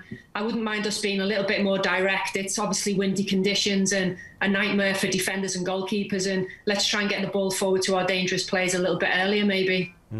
A chance for Clinton as well, kind of well into that second half, Kirsty, and they'd limited Everton to this stage as well beyond that goal. Yeah, it's disappointing. They've caught us very expansive, and the centre halves aren't tucked in. And again, it's a great chance for Everton, and she should have hit the target and definitely scored from that one. Ball into the channel, and obviously then Niamh is out of position, isn't she? And probably feels as though the Everton striker, she should have done better with that. Rachel Finesse had a decent opportunity. You said in commentary it's exactly the player you want in that position at that time. It is, and the player in form, isn't it? And I just think that's what Liverpool did so well. It's lovely feet initially, isn't it, from Rinsola Babajide, and you know, when the ball comes across, you know, there's Rachel Finesse just on the edge of the area, and you can see what she's trying to do, isn't she? It's a good first touch, gets it out of her feet, and she's just looking for that far corner. But yeah, you can see she's frustrated with herself. But again, great awareness from Rinsola to pick out Rachel Finesse, and she just can't quite get the whip. But yeah, she's the player that you want sort of chances to fall to. Issy Christiansen, you've played with earlier on in your career, Kirsty, as well. You were interested to see her before the game. Obviously gets the buffet ball, a tap in at the start of the game, and it was, well, we feared that this was going to be 2. I think Izzy will be disappointed with that. It's nice to see her playing in this league again, back in England. She had a good spell in France, and I think she's a fantastic player, and yeah, for a player of her stature, she should be hitting the target there. Another opportunity for Rachel Finesse just towards the end, Sue. She's getting herself into great positions, and again, that's something we spoke about. We like her in that sort of 10 role, if you like, but this was from a set piece, and again, we've been praising the delivery from set pieces. This was a different type of set piece. It was whipped in. Is that something that you work on in training? So it's whipped into the near post, and then, yeah. Yeah, definitely. It's something we work on quite a lot, actually. Obviously, Fanny's a great target for us, whether she's running front post or back post, and Bo's fantastic. Set pieces, she's come straight into the team, she's taken every set piece. I think that speaks great volumes for such a young player. You can see there, Finesse, she looks absolutely gutted with herself, doesn't she? And that's just, I suppose that's the standard that she sets, the high standards that she gets herself into a position, but you can see she's trying to just, it looks like she's trying to change her feet quickly, and sometimes that's difficult when it comes at you. Yeah, she's off balance a bit there, but she will be frustrated. She's not got clean ball contact there. Goal does that kind of positional play that she probably half the time doesn't realise how she ends up in those positions, Beck, but she's almost further forward than the 9 on so many occasions. Yeah, exactly. And you know, it's great to have a midfielder like that, and you know that she's going to get a few chances, and I'm sure she's going to get a couple more in the second half. She's had 2 long range ones now, and that chance from the corner, and she's getting closer all the time, and when it's on her left foot, I expect it to go in the net, so hopefully she'll get a couple more chances. What have you worked on during the week, Kirsty, that could be, you know, the get in almost in the second half? You're a goal down now, nothing to lose and coming into the game. Is there an opportunity to get at Everton in this second half? Yeah, definitely. Like Beck said, down the flanks, we're a big threat down there, and I don't think we've used Rinsola and Mel as much as we should have been. So hopefully we can be a bit more direct and get them balls reaching over the back 4. I think it's been really easy for them at times. We need to definitely start clearing them and start hitting in behind and hitting the spaces. OK, well, there's certainly a bit of action to come. We think maybe not the end of the goals. We'll wait and see. The whole of that second half comes your way from Walton Hall Park. After this break, Everton lead by a goal to 0 at the break.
LFC Trending is your weekly stop for all the freshest and most popular content across Liverpool Football Club's online and social platforms. With exclusive features and stories from around the club, Dog. to action and reaction from the first team, women and academy sides. Trending is the only place for your Reds roundup over the past 7 days. That's LFC Trending, new episodes every Thursday night, only on LFC TV.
Welcome back, everybody. Where Liverpool are a goal down here to Everton women in the Continental Cup group stage. This is the Reds' final group game in the competition. A game they have to win, really. Can they stage a comeback in the second half? Well, Sue Smith, they showed, I think, the Reds towards the end of that first half, there were signs that they can come back into this. Definitely, and I'm sure that's something that Vicky Jepson will have said to them at half-time, that you have to be proud of what you've created, but it's just that final clinical finish, and we said that was the same against Blackburn.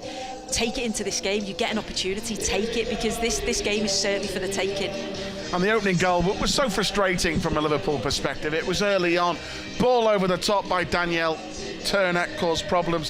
Hesitation between Leanne Robe and Niamh Fahey. Both took the wrong decision, it's fair to say, and Chantel Boyd-Halorka's in. Yeah. Good awareness, she sees Izzy Christensen and gives her a tap in. Yeah, and again, that's something that there was another opportunity, wasn't there, where Everton got in, and I just think that's what Liverpool have to remain focused at the back, because yes, they're creating chances going forward, but just make sure that you stay tight at the back, you keep concentrating, because Everton have got players that can punish you, and that long ball over the top, they are good at that. Izzy Christensen that runs into the channels, she's brilliant, and that's what she's always known for, isn't it? So yeah, they just have to make sure that defensively they're solid, because they will create chances. But Rachel Finesse has shown that she could be the player to get Liverpool back in this game here tonight. There she is, speaking with Emily Testrup as the Reds come back out for the second half. She gets herself into some great positions. We've seen she's had 3, maybe 4 opportunities, a couple of long range efforts. She's had one from the corner, and you just think if another one comes to her, I think she's going to score. I'm with Becky still on that one. She said it, didn't she? She said it comes to her left foot, she'll score. So I'm going with Becky. Don't disagree with her. For me as well, I think one of Liverpool's best players in that half has been the youngster Missy Bowe-Kearns, only 19, given a start. Big show of respect from Vicky Jepson. You know, Vicky's coached Missy Bowe right from when she was a youngster in the club's youth development team in Vicky's previous role. Yeah. So she's got faith in her, and she's shown, especially made a couple of great tackles. I mean, look at her there. She's one of the younger members of the squad, and I mean, Scouser, you like yourself, so you're full of confidence, but it's good. That's what you need, isn't it? Full of confidence, but you can see there she's talking, she's saying what she thinks needs to happen, and you know, that's a leader from such a young age, and I totally agree. I think she had a great first half. I'm sure Liverpool will be trying to say, look, try and get some more opportunities from set plays in this second half. I think Everton might have made a half-time.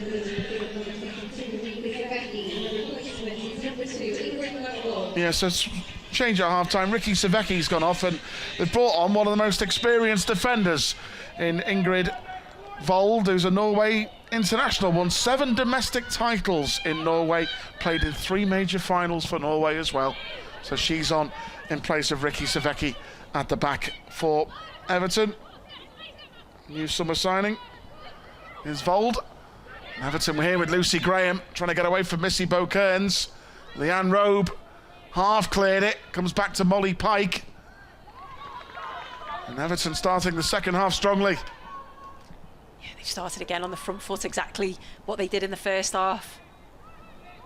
I'm sure Vicky Jepson, Emma Humphreys would have said to the team at half-time, look, be careful, let's not be conceding any silly early goals again. Here comes the set piece, it's away by Niamh Fahey.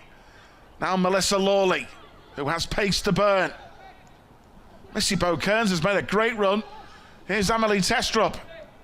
Maybe a chance here for Liverpool, but blocked out in the end by Poppy Pattinson. But Liverpool's turn for a corner themselves. Really good counter there from Liverpool, and Mel Lawley does well to drive the ball out. I just wonder, was the better option maybe to Missy Bow-Kearns on that right-hand side? You know, nothing wrong with going left, but I just think she might have been in. Now, can Missy Bow-Kearns produce another delivery of quality? We see there the number 27, Rachel Finesse, making her way in towards that 6-yard box.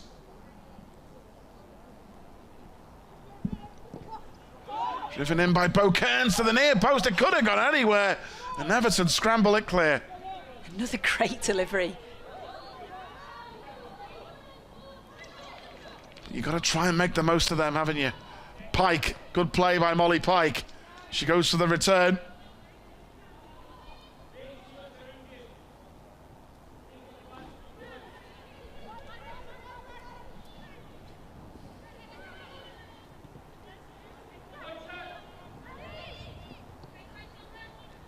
Here's Leanne Robe at the back for Liverpool. Michaela Moore. No foul in the end. The challenge from Damaris Agarola.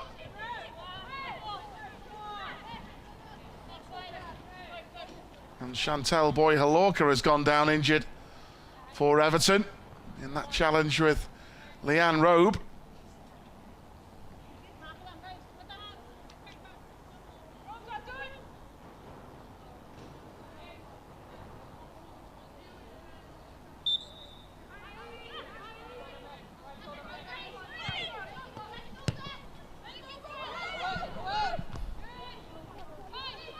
Picked up by Moore. Finesse, can she get there? Everton clear.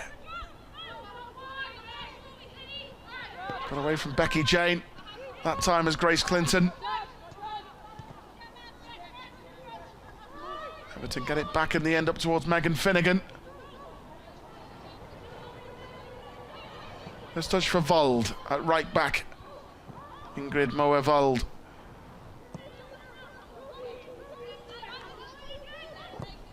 Finnegan, Pattinson.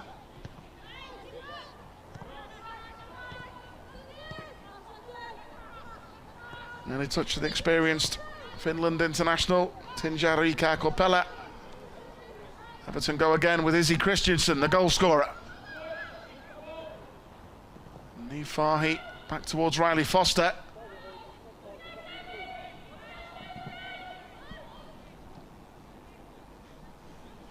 I think since Mo Vold's come on, I think Dan Turner's gone into centre half and Vold's just gone to full back. He's trying to work out who'd gone to centre half with Savecki going off. Yeah, another very experienced player. Good challenge from Michaela Moore. Good ball by young Bow-Kearns. Now Lawley to set off. Testrup in a good position. Good play that by Melissa Lawley. Amelie Testrup. Becky Jane is forward from right fullback. The final ball just let Liverpool down. Becky Jane trying to get back to good effect. That's good. That's what I want to see, Becky Jane getting forward a little bit more on this right-hand side. You know, she's got a good delivery into the box. Defensively, she's so solid, but... She's getting stronger, isn't she, Becky? Is. I mean, she's had her injury problems, missed a fair bit of football this season already, but, you know, every minute she plays, she's getting stronger. Yeah, she is, and I just think when you see her going forward, supporting the attacking player, I think she causes problems because she has got that good delivery.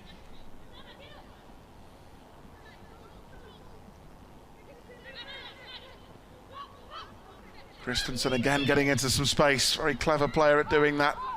Ghosting into good areas, Izzy Christensen. Vold.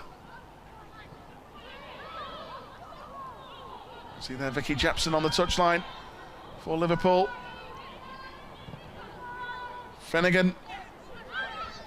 Turner. Leanne Robe got to be a bit careful here with Grace Clinton trying to get the better of her. Leanne did well in the end. Yeah, she did. She did really well. You know, she won her race and then she was clever in what she did. Play the ball off the defender or off the attacker and win your team a goal kick.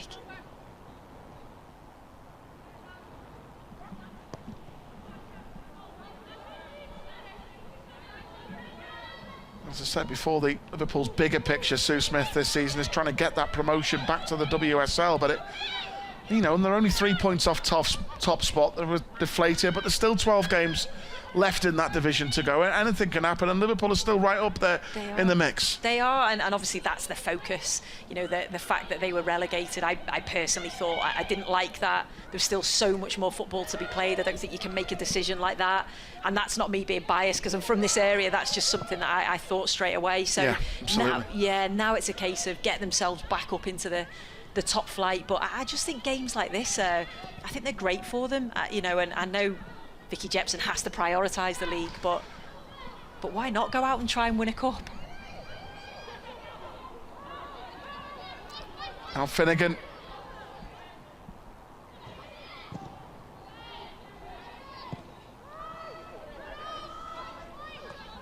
Turner.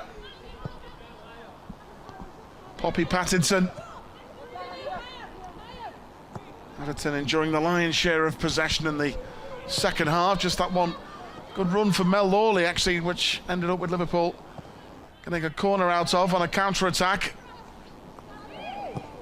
But Everton with the early breakthrough in the first half, leading 1-0.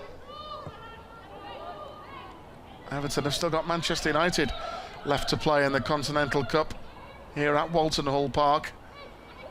So both Everton, like Liverpool, trying to qualify for the next stage of this competition.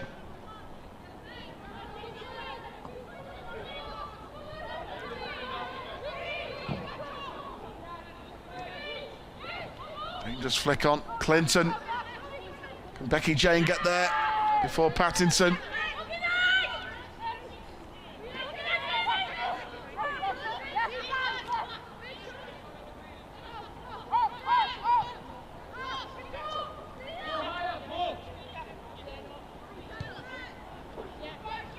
Pattinson again for Everton.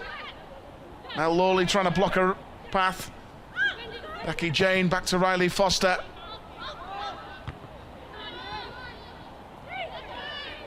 There's the skipper, Nee Fahy. Missy Bo-Kearns. Back to Robe. Jane. A little bit loose. Everton drive on here with Grace Clinton. Full credit to Leanne Robe, who got back at it, blocked her pathway, but it will be a corner. Yeah, she did. She made it difficult for her, but it was just, again, it's just a little bit sloppy there from Becky. Just, you can see what she's trying to do, but just can't quite execute it. But yeah, Robe does well, comes across, makes it difficult. So again, set pieces in these blustery conditions on Merseyside tonight. With the set piece. Whipped in by Pattinson. It's a dangerous ball, this, to try and deal with. Rachel Finesse got it away. And Missy Bo-Kearns hooks it forward, and Amalie Testrup, the Danish international, is on the stretch for Liverpool.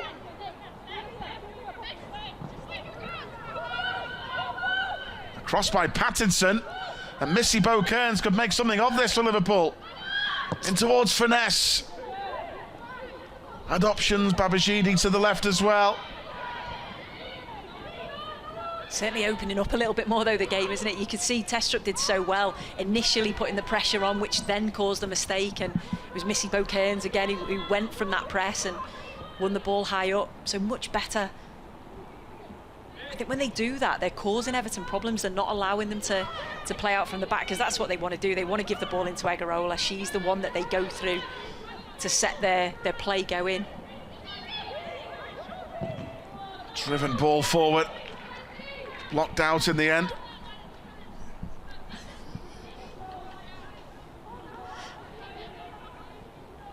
So can Liverpool find a pathway to get an equaliser here at Walton Hall Park tonight in the Women's Derby? This is what Liverpool FC women want to bring back at the end of this season, back into the WSL, regular Merseyside derbies with Everton as well.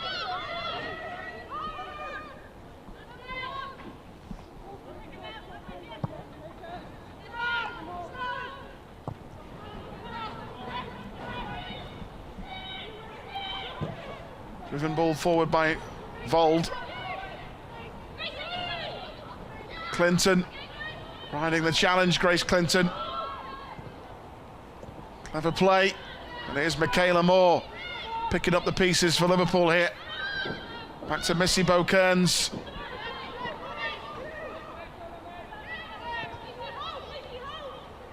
Good feet from the goalkeeper Riley Foster. Now Leanne Robe. Becky Jane.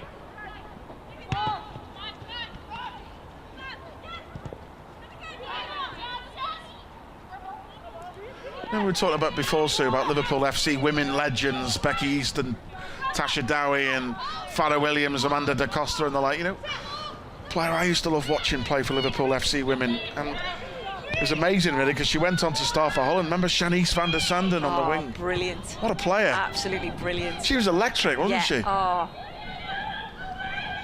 Yeah, what a player. Used to be great watching van der Sanden in action. The Liverpool fans used to love her. Oh, just so exciting. But every time she got on the ball, you thought something's going to happen here. All the different colour hairstyles as well. They were always great.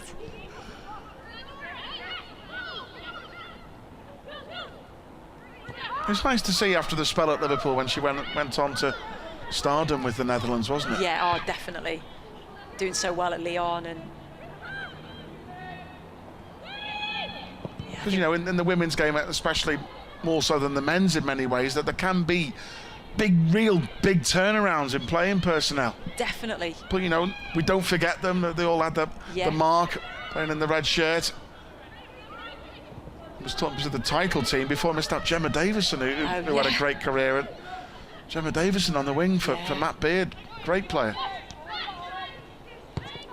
She's probably playing her best football then as well. Yeah. When she's playing for Liverpool. She could be unstoppable on her day, couldn't she? Yeah. She just used to love beating defenders. Yeah. That was her thing.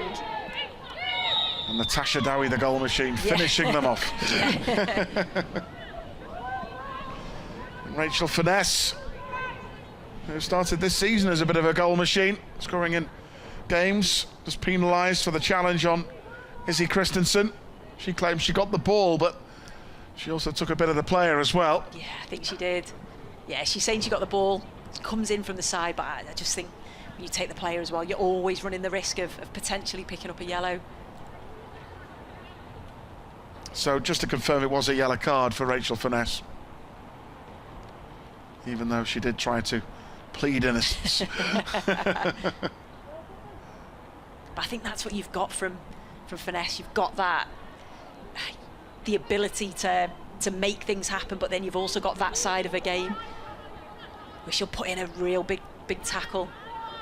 Just a bit of an all-round midfielder.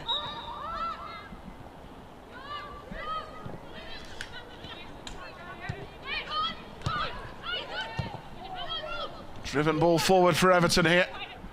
Dangerous as Clinton. Cleared away. Here's Finesse. Good challenge back by Damaris Egarola. Boy Halorka. Pike. Christensen. Izzy Christensen, who's got the only goal of the game so far. Babajini with a lunge, but Everton will get the free kick.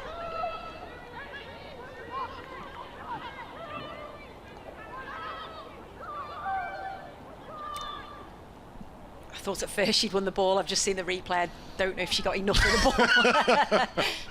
I'm glad I didn't say unfortunately it. not. Yeah.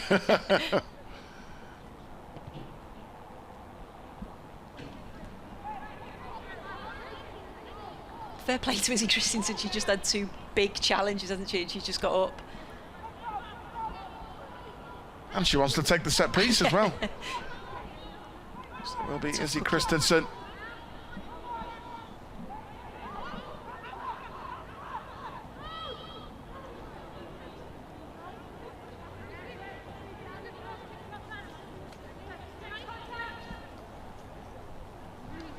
So it will be Christensen with the set piece here. Dangerous moments these, especially with Liverpool looking for an equaliser. Got to be careful defending these. A chance! Half cleared, and then on the stretch, Lorca. Well, again, that has to go down as a bit of a let-off for Liverpool with that ball into the area. I can see Rachel Finesse took a bit of a knock to her knee there, so we hope she's okay in there. Dangerous ball in this, Sue. Oh, that's an absolute brilliant free kick from Izzy Christensen. It's Finesse who actually wins the header. She does win that first contact, and you can see here, you can see what she's aiming for. She's aiming for that far post, isn't she? It's a really brave header by Rachel Finesse. Yeah, both Fahy and Finesse go up for it, but it's Finesse that wins the header. Like I say, hope she's okay. But when it falls to Boyha Lorca again, you would expect her to do better from that position. Yeah, absolutely. She's such an important player for Liverpool, Rachel Finesse. But Everton make a change, you see it. Lucy Graham and Izzy Christensen are both leaving the field. Chantel Boyha Lorca and Lucy Graham have gone off, haven't they? Yeah. And then Abby Lee Stringer has come on. And Nicoline Sorensen has come on as well. She's a good player. Nicoline Sorensen, a Denmark international, new signing from Brøndby, Daniel Agger's old club. Yeah. In July, having won 2 league titles with Brøndby back in Denmark. Sorensen and Abby Lee Stringer, the ex-Birmingham City women's player, has come on as well.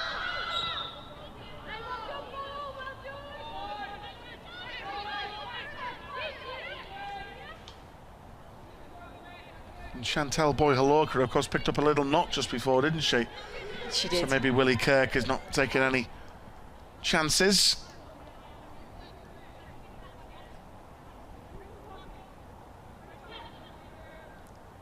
So Liverpool a goal down.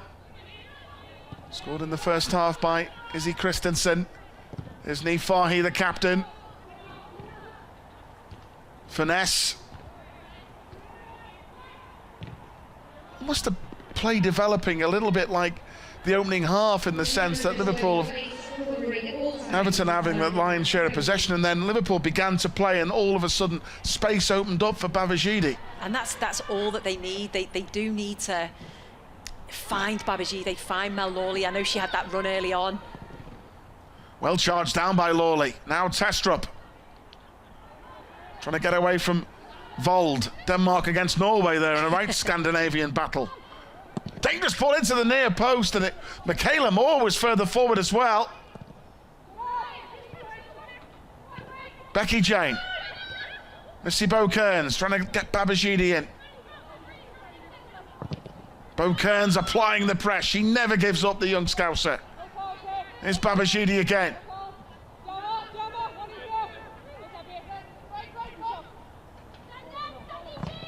Nicely done. Clever footwork from Rinsola again. Yeah. And they just switch wings as well, which I quite like. They're quite fluid in that, aren't they? If you're there, just stay there. And then it gives the defender a different problem. But I like it when Mel Lawley floats and she goes a little bit central and she picks the ball up. She'd be quite effective in that role. Babajide beats 1, beats 2. But then Tinjarika Kopela. Routine claim, the Finn.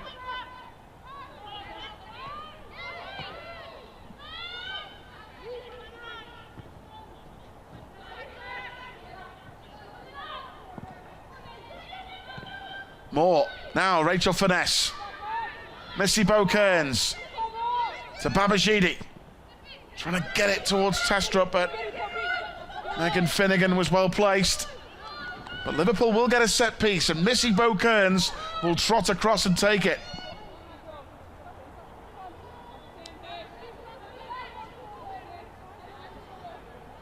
Rinsola Babajide there, they're one player that can make things happen for Liverpool in an instant.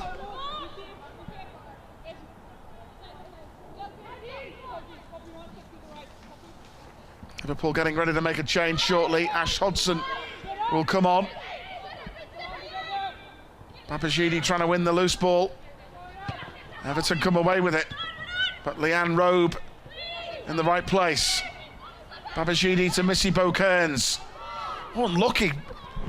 Michaela Maud made a great run down the line there. She'd have been in, wouldn't she? I'd love to see Missy Bo-Kearns' heat map. She's absolutely everywhere. Yeah.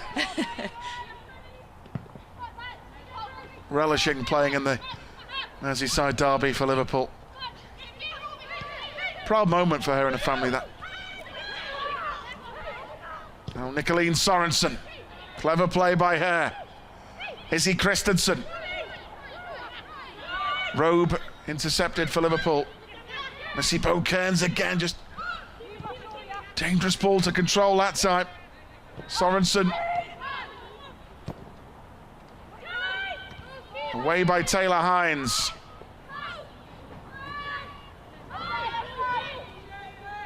Becky Jane.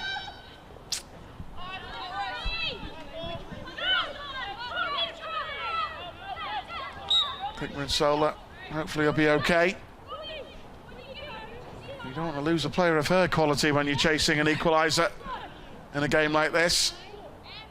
Just a sore one to the Achilles. Hopefully she'll be okay. Liverpool going to make a change. Change up top. So Amelie Testrup will leave the field, and Ashley Hodgson, the young lady from St Helens, who's come through Liverpool's youth ranks. Did well against Blackburn at the weekend, actually. Ash Hodgson hit the woodwork.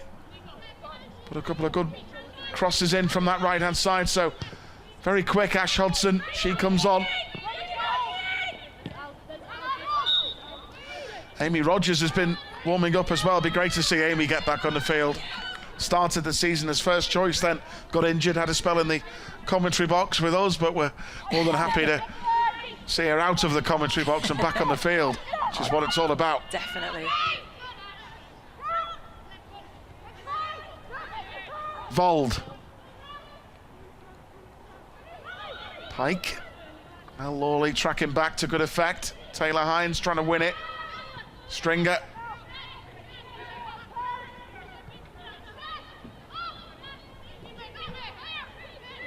Just if they can, they need to try and find a way to play more in that Everton's final third again, Liverpool, don't they? Yeah, it's just finding that clinical pass at the moment. When they get into those positions, finding the right pass maybe. And I think now with Ash Hodgson on, she will come to feet. She is good at holding the ball up, but she'll also get in beyond, which might then create the spaces for maybe for Rachel Finesse, Mel Lawley coming in infield. Everton have been well organised second half, haven't they? They have, and that's what they're good at. That's what they've done all season. They've been defensively very strong, very well organised. They did that against Manchester City, took them all away, didn't they, to extra time. And of course you bring on the experience of Ingrid Vold at right back. I mean, that strengthens the defence straight away. Yeah, and I think the reason they put Willie Kirk has done that because he saw the problems that Babajide was causing towards the end of that first half. Definitely. And that's why you've seen Rins now going on that right-hand side away from her. Yeah, definitely. And I think as well, you're bringing on Sorensen again, another top quality player, and that's what Everton have done. They've strengthened, and now they've got that strength and depth to be able to rotate. But Liverpool have got another set piece, and Missy Bo-Kearns, she's caused Everton problems with some of her deliveries tonight. Can Missy Bo find a red shirt in a menacing position inside that penalty area? Lifted into a good area, but the blue shirt got there first. It was a great header. I don't know if that was Egarola, but it was a Egarola, it was, yeah. Brilliant defensive header. But again, a good delivery into the right area. That's what you want. Yeah, you can see it's a great header from Damaris Egarola. Yeah. Great leap.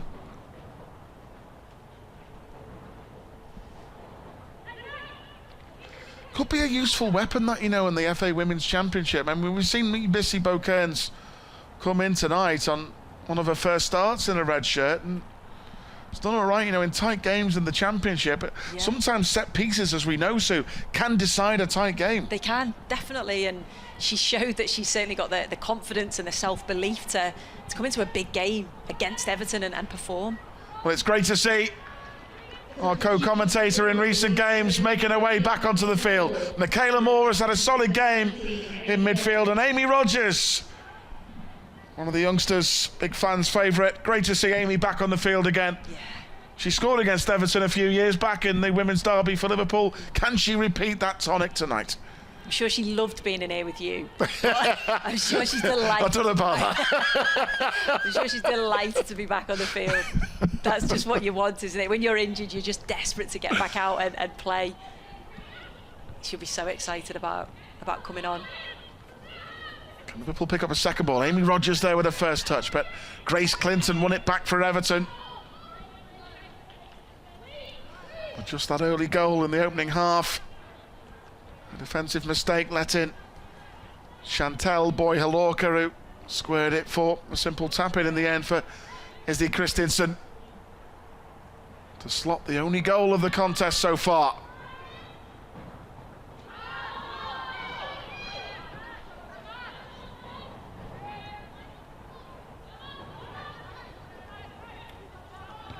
Hodgson back to Taylor Hines. Hines again.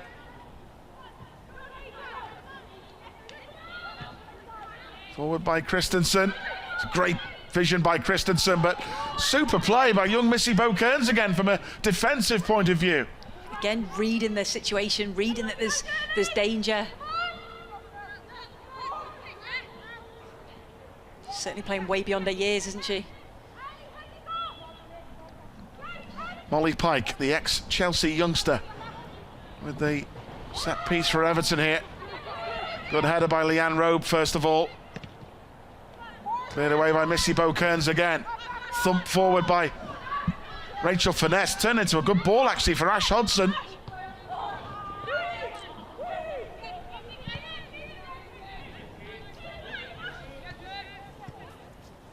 Abby Lee Stringer. I think Vicky Jepson might try and get Rinsola Babajide through the middle a bit more here. Through the centre, just try and get balls up to her. Yeah, it looks like she's drifting, isn't she? She's trying to... I think that's what she wants, her wide players come in, be involved. Maybe then your fullbacks can provide the width. Good interception by Becky Jane. In the end, Danielle Turner turning it all the way back to Coppella. Finnegan. Ingrid Vold.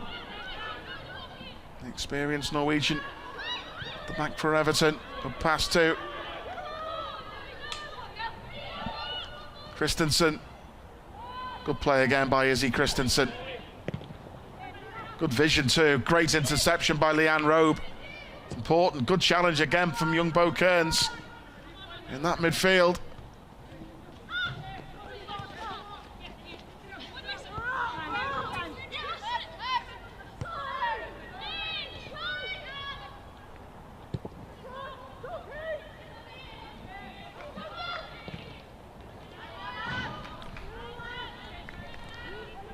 So about 16 minutes left to go here, Sue, at Walton Hall Park.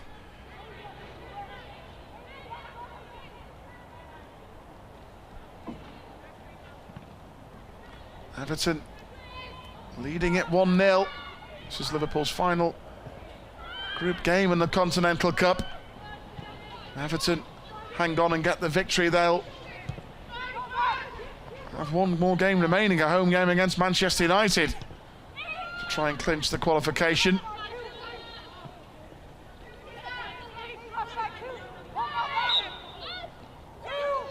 Man City's final group games tomorrow, actually. They play Man United. They do, yeah. Second Manchester Women's Derby in the space of a few days. Yeah. Yeah, they drew at the weekend. Man City dominated first half, and then Man United came back and got the 2 goals back to make it 2-2. Izzy Christensen, who scored the only goal of the game tonight so far, will take another set piece here for Willie Kirk's side. And they can always cause real danger, these. In the end, Mel Lawley sliding in. Riley Foster out to Becky Jane.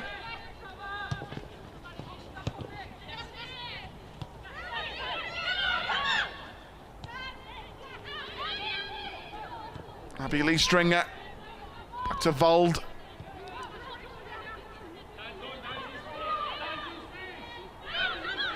Damaris Agarola. Sorensen. I think Becky actually mentioned in half-time, can Liverpool get the ball maybe a little bit quicker to the forward players? There's times where I think it can just go long. I know they're trying to play football and play through the thirds, but it's probably time now, isn't it, to just hit those channels. You've got pace, you've got quality, get it forward a little bit quicker.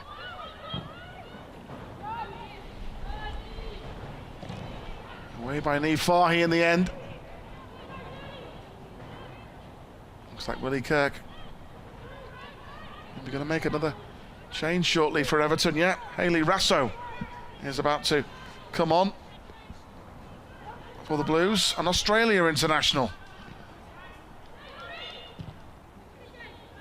Full galaxy of stars Everton have signed, haven't they? Poppy Pattinson for Everton here. It's worth an effort from distance. Bit of space opened up for her. It did. You know, no one was really closing it down. I think she thought, why not?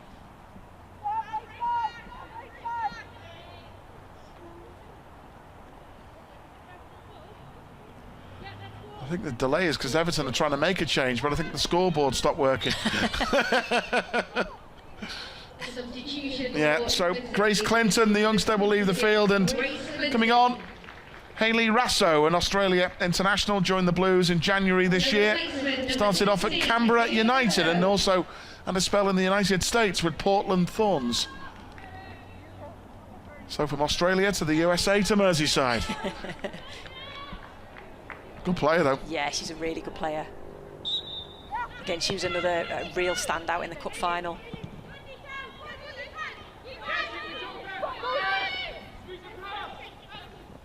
Former Liverpool.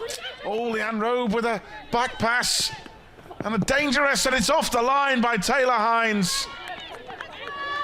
And that could easily have been game, set and match.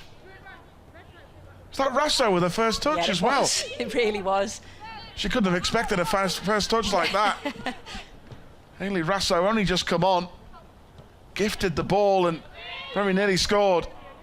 Brilliant clearance by the former Everton player Taylor Hines there for Liverpool. Yeah, again, just sloppy. It is. It's just a sloppy error. You're going for your goalkeeper, but straight to Rasso. She has just one thought. Niamh Fahey it is off the line. So well. The captain. Yeah, brilliant. So well. Niamh Fahey off the line it was to deny Everton substitute Rasso. Again, that just shows all her experience. She knows the goalkeeper's beaten. Get yourself back on the line. Here's Rasso. Robe with the challenge. Another angle of it as well. Yeah, she does well. Superb by Niamh Fahey. Just like Cara used to do. Yeah. It's just about reading the situation, isn't it? And both of them too. Certainly read the game well. Molly Pike over the Everton corner here.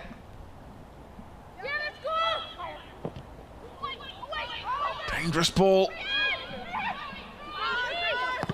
And Liverpool get it away again. It was Damaris Agarola in the thick of the action inside that penalty area. Pike with a second chance. Cross comes Riley Foster. It's off the woodwork and hacked away by Robe. Well, it caused all sorts of confusion, that ball into the box, and the ball was bobbling around the penalty area. It came back off the post. So these last 5 minutes, Everton with chances to put the game out out of sight, really. Yeah, Everton are desperate to get that second. It's Pike's delivery, dangerous ball in this suit. Yeah, you can see, I think both Everton players, I think they collide, and I'm not sure who's down at the moment. Don't know if it is Egarola, but this is a dangerous delivery, like you say. I think it's Egarola who gets ahead on it. Yeah. It is. Damaris Egarola. Where this just landed a little bit awkwardly. But it was a let-off for Liverpool, that. Easily could have been 2-0.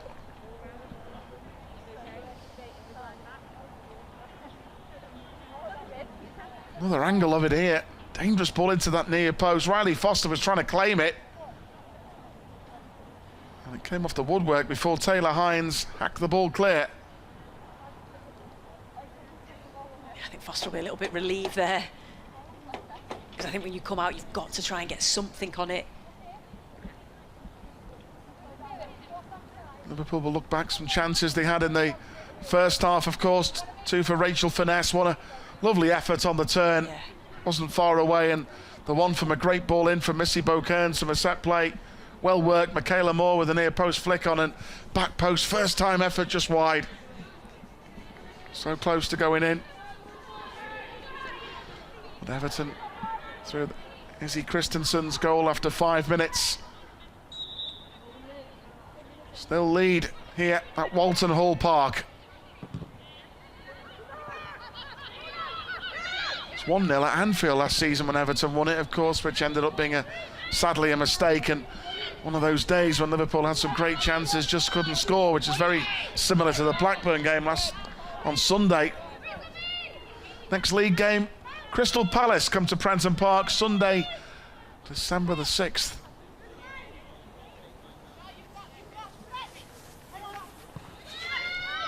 Becky Jane, Lawley. Here's Ashley Hodgson. Lawley again. Good run by Mel Lawley. Liverpool wanted a free kick, but maybe in hope rather than reality. Yeah, you can see it. Good play from Hodgson. Links up with Lawley, and she just knocks it through the middle of them. Does she get? I don't think she does. Wondered if she got a little clip, but no, I think she was hoping for a free kick there. Oh, 8 minutes to go.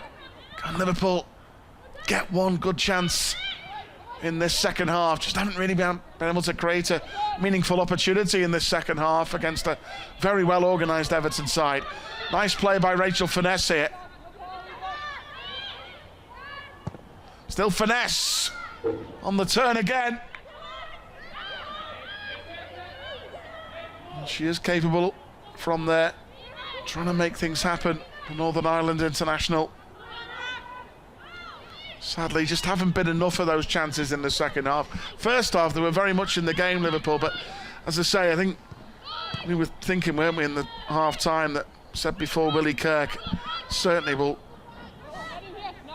shore things up at the back here, and bringing on an experienced Norway international set out their intentions. Definitely, and like I say, that's the strength in depth that they have, and the ability to do that, change things if they need to.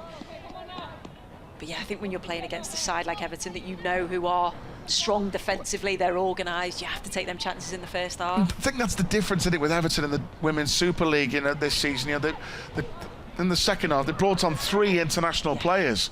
Well, we've got like one Lucy Parry, and there's only 16. Mia Ross is only 19. But it is dangerous here with Everton breaking away with Rasso. Early ball in, oh, and Sorensen, the Dane, with a golden chance to finish it off. Over the top. Yeah, should have scored.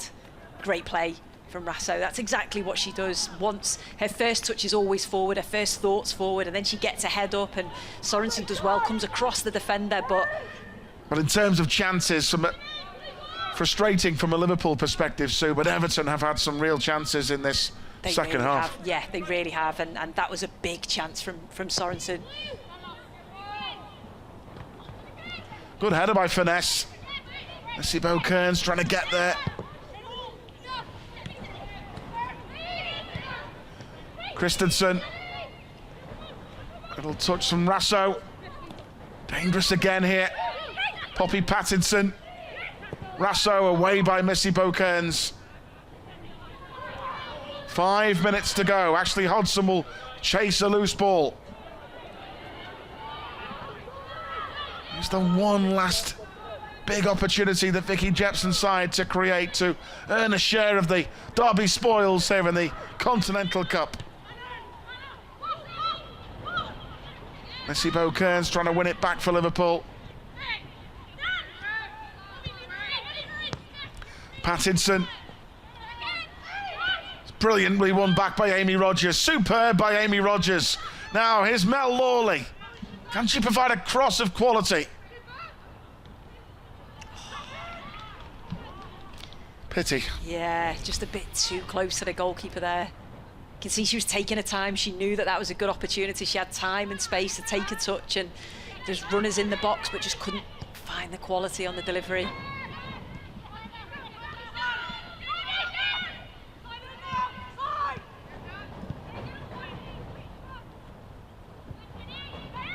Bill said Liverpool could get an equaliser. Who knows? It's never over till it's over. The game does have to be decided, so we could even have had a penalty shootout, but Everton here are just trying to capitalise on some loose space.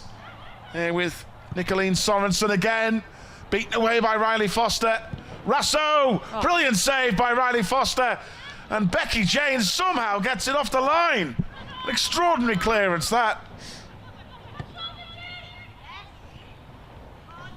Well, it was a great save and an effective clearance, shall we say, in the midst of that. Now, Rinsola Babajini with space here for Liverpool. Brilliant play, Babajini. Can she provide a moment of magic?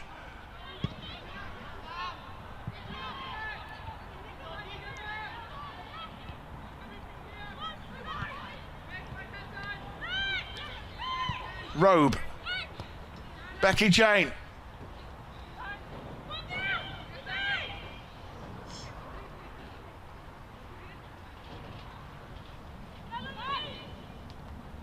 Well, that was a quite extraordinary let-off. It was.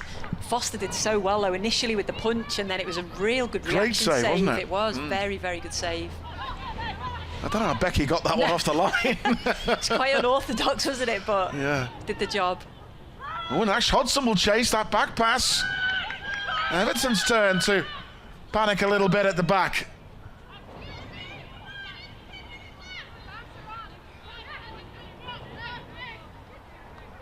Izzy Christensen's goal after 5 minutes. Second half, Everton created the better clear-cut chances. In by Lawley. Wouldn't fall for a red shirt, but Missy Beaucairns did brilliantly to win that one back. Lawley's cross. Now finesse on the volley. Oh, couldn't get the power to seriously test Tinja Rike Corbella. I've seen Fernie score from those positions before. She's good at that, good technique, taking the ball on the chest and hitting it first time. Yeah. A better delivery there from Mel Lawley, right into the area, and as Everton cleared it, just fell for Furness, and you just think this is the chance, but just couldn't quite get hold of it, could she? Great first touch, though. But they never give up, Vicky Jepson's side. Everton missed some great chances in the second half, but Liverpool still battling away right to the end. That's what Vicky will want from them. That's what she demands from them. Keep it going.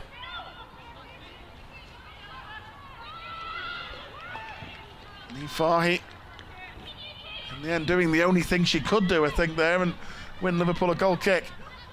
Here's that one again. Look, Riley Foster did well, and it's Rasso. Look at the save by Foster, great reflexes, and look at Becky Jane. Oh, brilliant. Well done, Becky, I have to say there.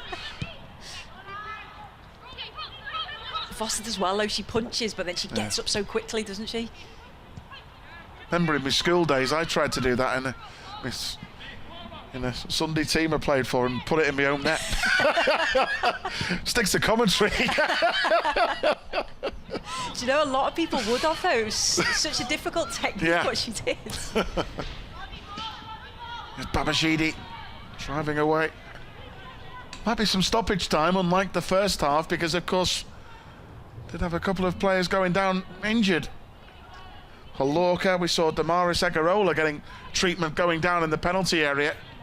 The fourth official has indicated there will be a minimum of 3 minutes. Yeah, 3 minutes then to end the game.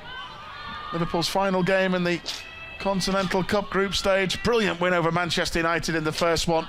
Tough game against Manchester City in the second. You're always going to be up against it against big spending City, aren't you? Yeah. And then against Everton, they've given a good account of themselves. I mean, Missy Bow-Kearns, the youngster, on one of her first starts, so the first team has done really well. Yeah. First half especially had some good openings, which they were a bit unlucky not to get anything from. Second half, probably struggled to make clear-cut opportunities in the second half, Sue. Yeah, I think there's lots of positives I'm sure she'll take from it, creating those chances in the first half, but maybe just not putting them away, not being clinical enough, which we've spoke about in the Blackburn game, and it's, I suppose, taking it into this game. But yeah, a lot of positive performances individually. Missy Bow-Kearns is probably the standout. And yeah, they'll just be disappointed with the sloppy goal that they've conceded, because other than that, they've defended quite well. So just to reiterate again, it's the 6 group winners that automatically qualify for the quarter-finals alongside the 2 best runners-up. Babajide again. Make a late chance. And Everton getting the ball themselves. That early goal from Izzy Christensen. I think Vicky will probably look back and say, what a disappointing goal to concede so early on, but it happens. It does, yeah, and it's, as a manager as well, you always look at how do you react from that, and I think they reacted really well. Built their way into the game, and yeah, just unlucky with some of them chances. Yeah, so some big positives. Amy Rodgers back on the field again, getting minutes. Yeah. Missy Bow-Kearns, a very mature performance for someone so young. I know you've been impressed with her, especially set piece delivery. She's put herself about as well, made some good tackles and good passes. Yeah, she showed good passing range, hasn't she?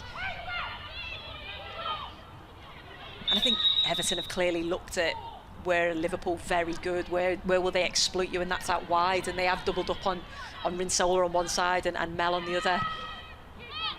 So they've certainly done their homework. Good challenge there from Amy Rodgers. Booted forward by Riley Foster. Deep into stoppage time here at Walton Hall Park.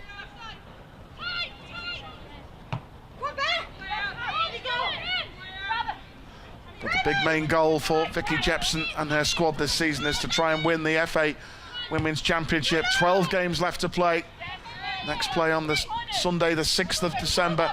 Crystal Palace come to Prenton Park. Hopefully the Reds can get the 3 points in that one and get back to winning ways in the league, which is so important. Definitely. I think Durham are doing exceptionally well. I don't think anyone expected them to. They were tough when they come to Prenton Park, you know. Yeah, again, a real team, real togetherness. Just think with Durham, if they pick up a few injuries, maybe they'll struggle. That was a frustrating game, that was, for Liverpool FC women, because they played not great, but you know, they got the early goal through great goal from Rachel Finesse, and just a defensive mistake let them in, and then Fernie hit the post near the end, unlucky not to win it. We've still got to play Durham away from home. Liverpool, when Sola Babajide scored some great goals against Durham in the Cup last season. 12 cup finals left to play for Liverpool FC women in the league. Here's Rachel Finesse with one great ball, and now Babajide. Can she provide one last moment, real killer moment here for Liverpool FC women? But the cross clear, the referees check the watch again.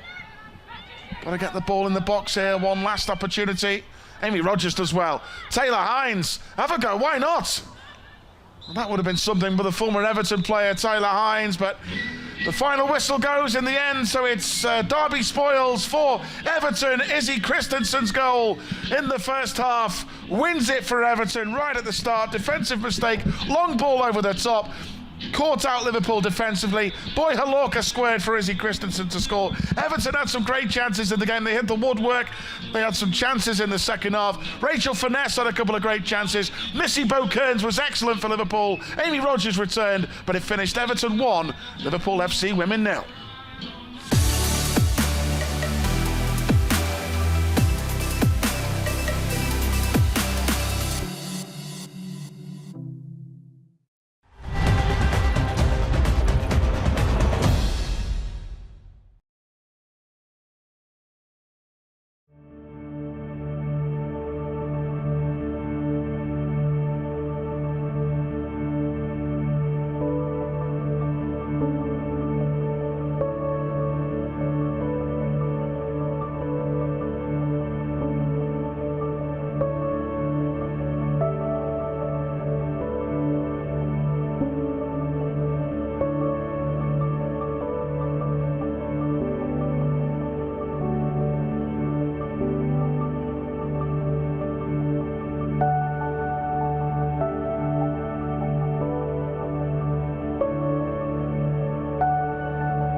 LFC Trending is your weekly stop for all the freshest and most popular content across Liverpool Football Club's online and social platforms. With exclusive features and stories from around the club, Dog. to action and reaction from the first team, women and academy sides. Trending is the only place for your Reds roundup over the past 7 days. That's LFC Trending. New episodes every Thursday night, only on LFC TV.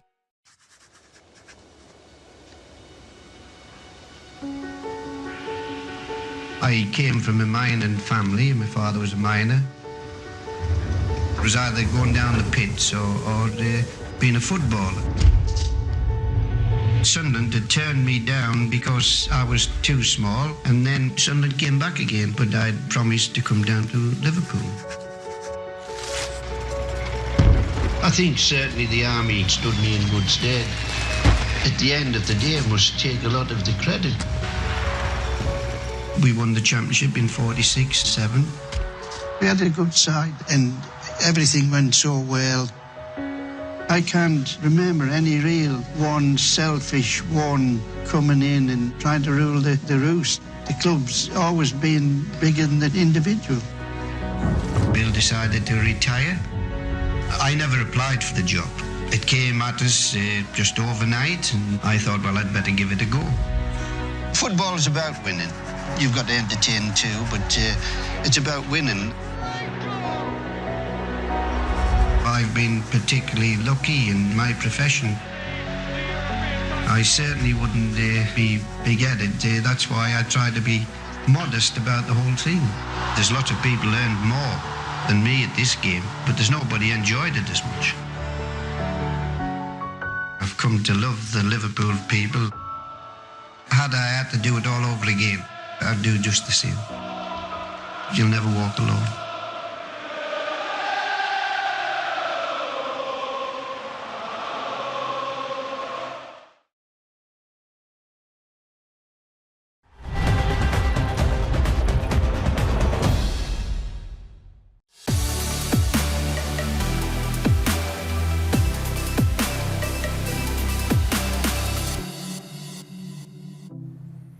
Merseyside Derby for you tonight in the women's football. Everton coming out by a 0-0 winners tonight in a game that had quite a few bits of action, first and second half, but ultimately Everton coming out on top, more experience and probably the share of the spoils, really, Kirsty. Yeah, definitely. Their depth of squad speaks volumes. The subs they brought on and the way they played, they controlled the game second half. It was difficult for us to break them down and chase the game in the end. Disappointed though, not to move on? Yeah, of course, as a player, Merseyside Derby, it's upsetting, frustrating, but it's not like the girls haven't tried out there. They just couldn't get in the game in the end. First half I thought they did really well after the goal and they grew into the game well, and second half it's always hard chasing a game against a very organised team.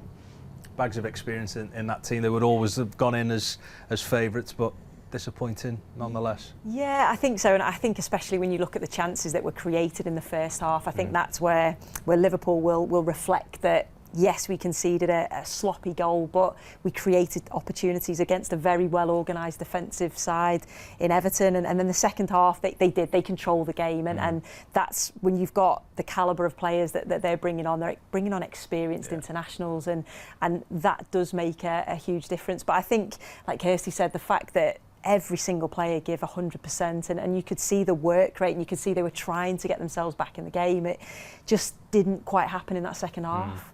Was that evident a little bit, Becky, do you think, as well? It's been a hell of a schedule for the girls, hasn't it, the last couple of weeks? And with the recent game against Man City, they were at the local supermarket, the sports science team, buying bags of ice for the players because they can't even get an ice bath now because of the current situation. There's been a lot of games to get through. I think so, yeah. I think they had a tough game at the weekend as well, a disappointing result, but there are positives to take from it. I think you can't fault the effort or the attitude tonight. They did create chances, maybe just lacked a little bit of quality in front of goal again, like we've seen so far this season. And as the girl said, Everton just in the second half, just controlled it that bit more, managed the game and brought on, usually substitutes maybe weaken you a little bit, but they brought 3 substitutes on who strengthened them. And, you know, that's difficult when you're tiring in the second half and you've played 3 games in a week and, you know, heavy legs. So, you know, they gave everything, you know, I'm proud of them. They didn't give up. They kept fighting till the end. So they've got a break now. So hopefully they can come back fresh. Yeah, it might be a day off or two. Hopefully, Kirsty's still in rehab. That's probably one of the disappointments of going out to the competition. It would have been an opportunity to get back in there and play some games, I guess, for you. Yeah, definitely. I think the Continental Cup's good for that. It's good to get game time and show yourself and what you can do. But again, the girls need a rest. They did look tired out there second half. I think we've had a big run of games, and like you say, it's not a lack of dedication or commitment. It's just they're getting tired out there, and we've got quite a few injuries as well, so we've not got that rotation either. Sometimes the games catch up with you. Let's take a look at the goal then that settled the game, and it seems peculiar to say that, doesn't it, because it happened so early on in the proceedings too as well. It was a goal that Niamh Fahey will be disappointed with, I think. Yeah, I think so, and I think when it is, like you say, it's so early on in the game and it's just a long ball forward, yeah, it's a quality ball into the channels, and that's what Everton do. Boy Halorki, you can see she's trying to bring it down, doesn't quite get it under control, and as Niamh Fahey comes across, I think you mentioned it, could she go with her other foot? She tries to sort of poke it away, and again, is that because you're thinking, am I going to bring her down? I don't want to commit myself. But you've got to praise Everton and Boy Halorki, how she has the awareness of knowing where Izzy Christiansen is, and then it's a tap in for her. But defensively, I think Liverpool will be really disappointed with that. I'm sure Vicky will work on that. Maybe it happens 10 minutes, 15 minutes further on into the game. It's a different sketch altogether. Yeah, definitely. I think when it happens so early, it's that concentration maybe. I know you're focused as soon as you go onto the field, but sometimes you maybe are used to it a little bit more if it's happened a little bit later on. Response was good though, Becky, wasn't it? A couple of chances for Liverpool not long after that. As soon as they settled into their stride a little bit, the confidence was starting to show. Yeah, definitely. There was an immediate response, really. They didn't let heads drop at all. And they were the best team for the rest of that half. And, you know, Babajide started getting on the ball a little bit more and driving at players, which is what she's good at. And, you know, she sets up Testrup here, and I think she does all she can, really. She's not left-footed, it's not a strong foot, and she hits the target, makes the keeper work. And again, Babajide here, creating things, good feet, decent ball into the box, and I just don't think Finesse can get that out of her feet enough just to get a good shot, but she's capable of scoring them, and you know, they looked strong in the first half. Yeah, it's funny, isn't it? Fernie always seems to be in these positions to get these opportunities. She's somebody else, isn't she, Kirsty, that's played a lot of football. I think she goes away with her international team as well, doesn't she, for a big game soon? Yeah, sure. She has such a big presence on the pitch. Again, her legs will be feeling tired. She's not had a break international like some of the players on that pitch.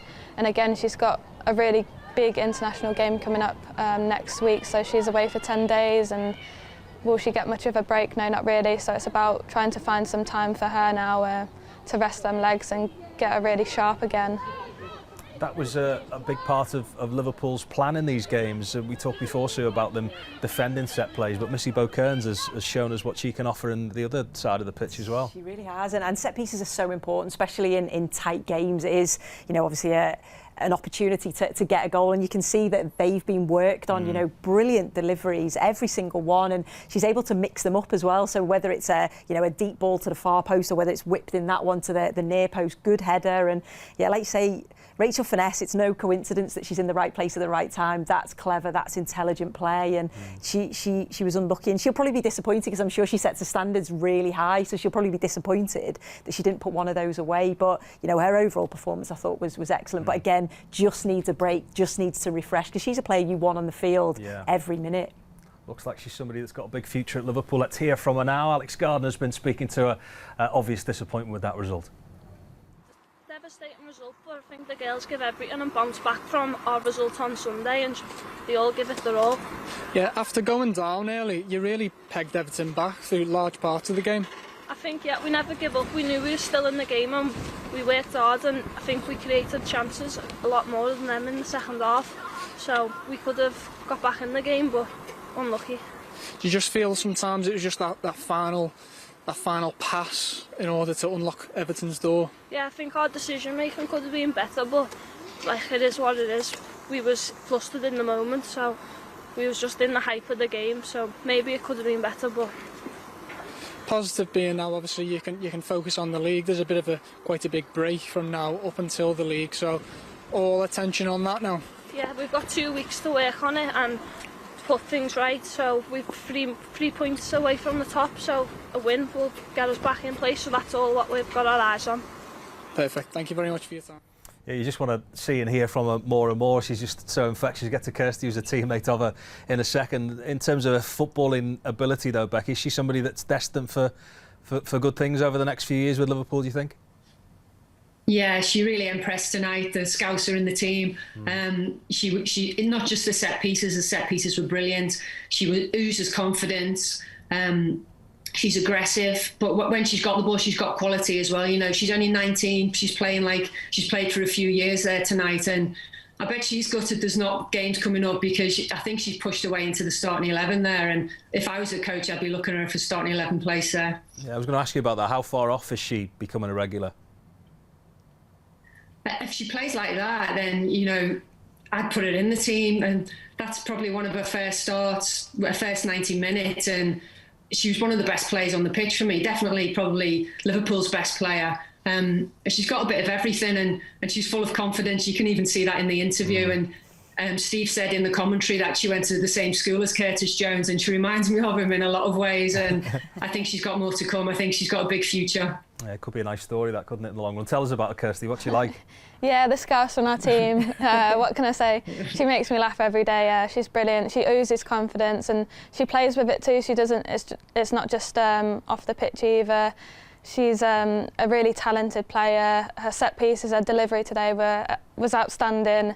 She was consistent. She gets stuck in, and you can see it means a lot to her as well. She loves wearing that badge on her shirt, and I'm really proud of her today. Actually, she did really well, and like I say, hopefully more game time for her, because she's shown today that she can be in that team.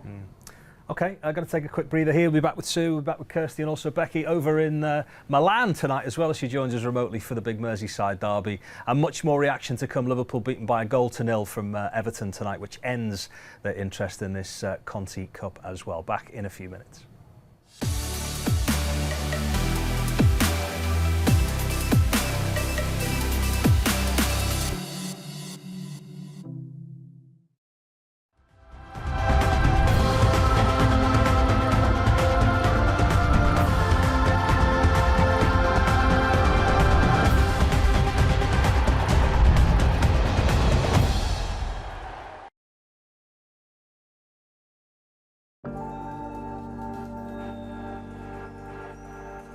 It's about where your dad went, it's about where your grandfather went. It's about a build-up over the years of stories, of sounds, of smells, of memories, which you just simply can't replace anywhere else.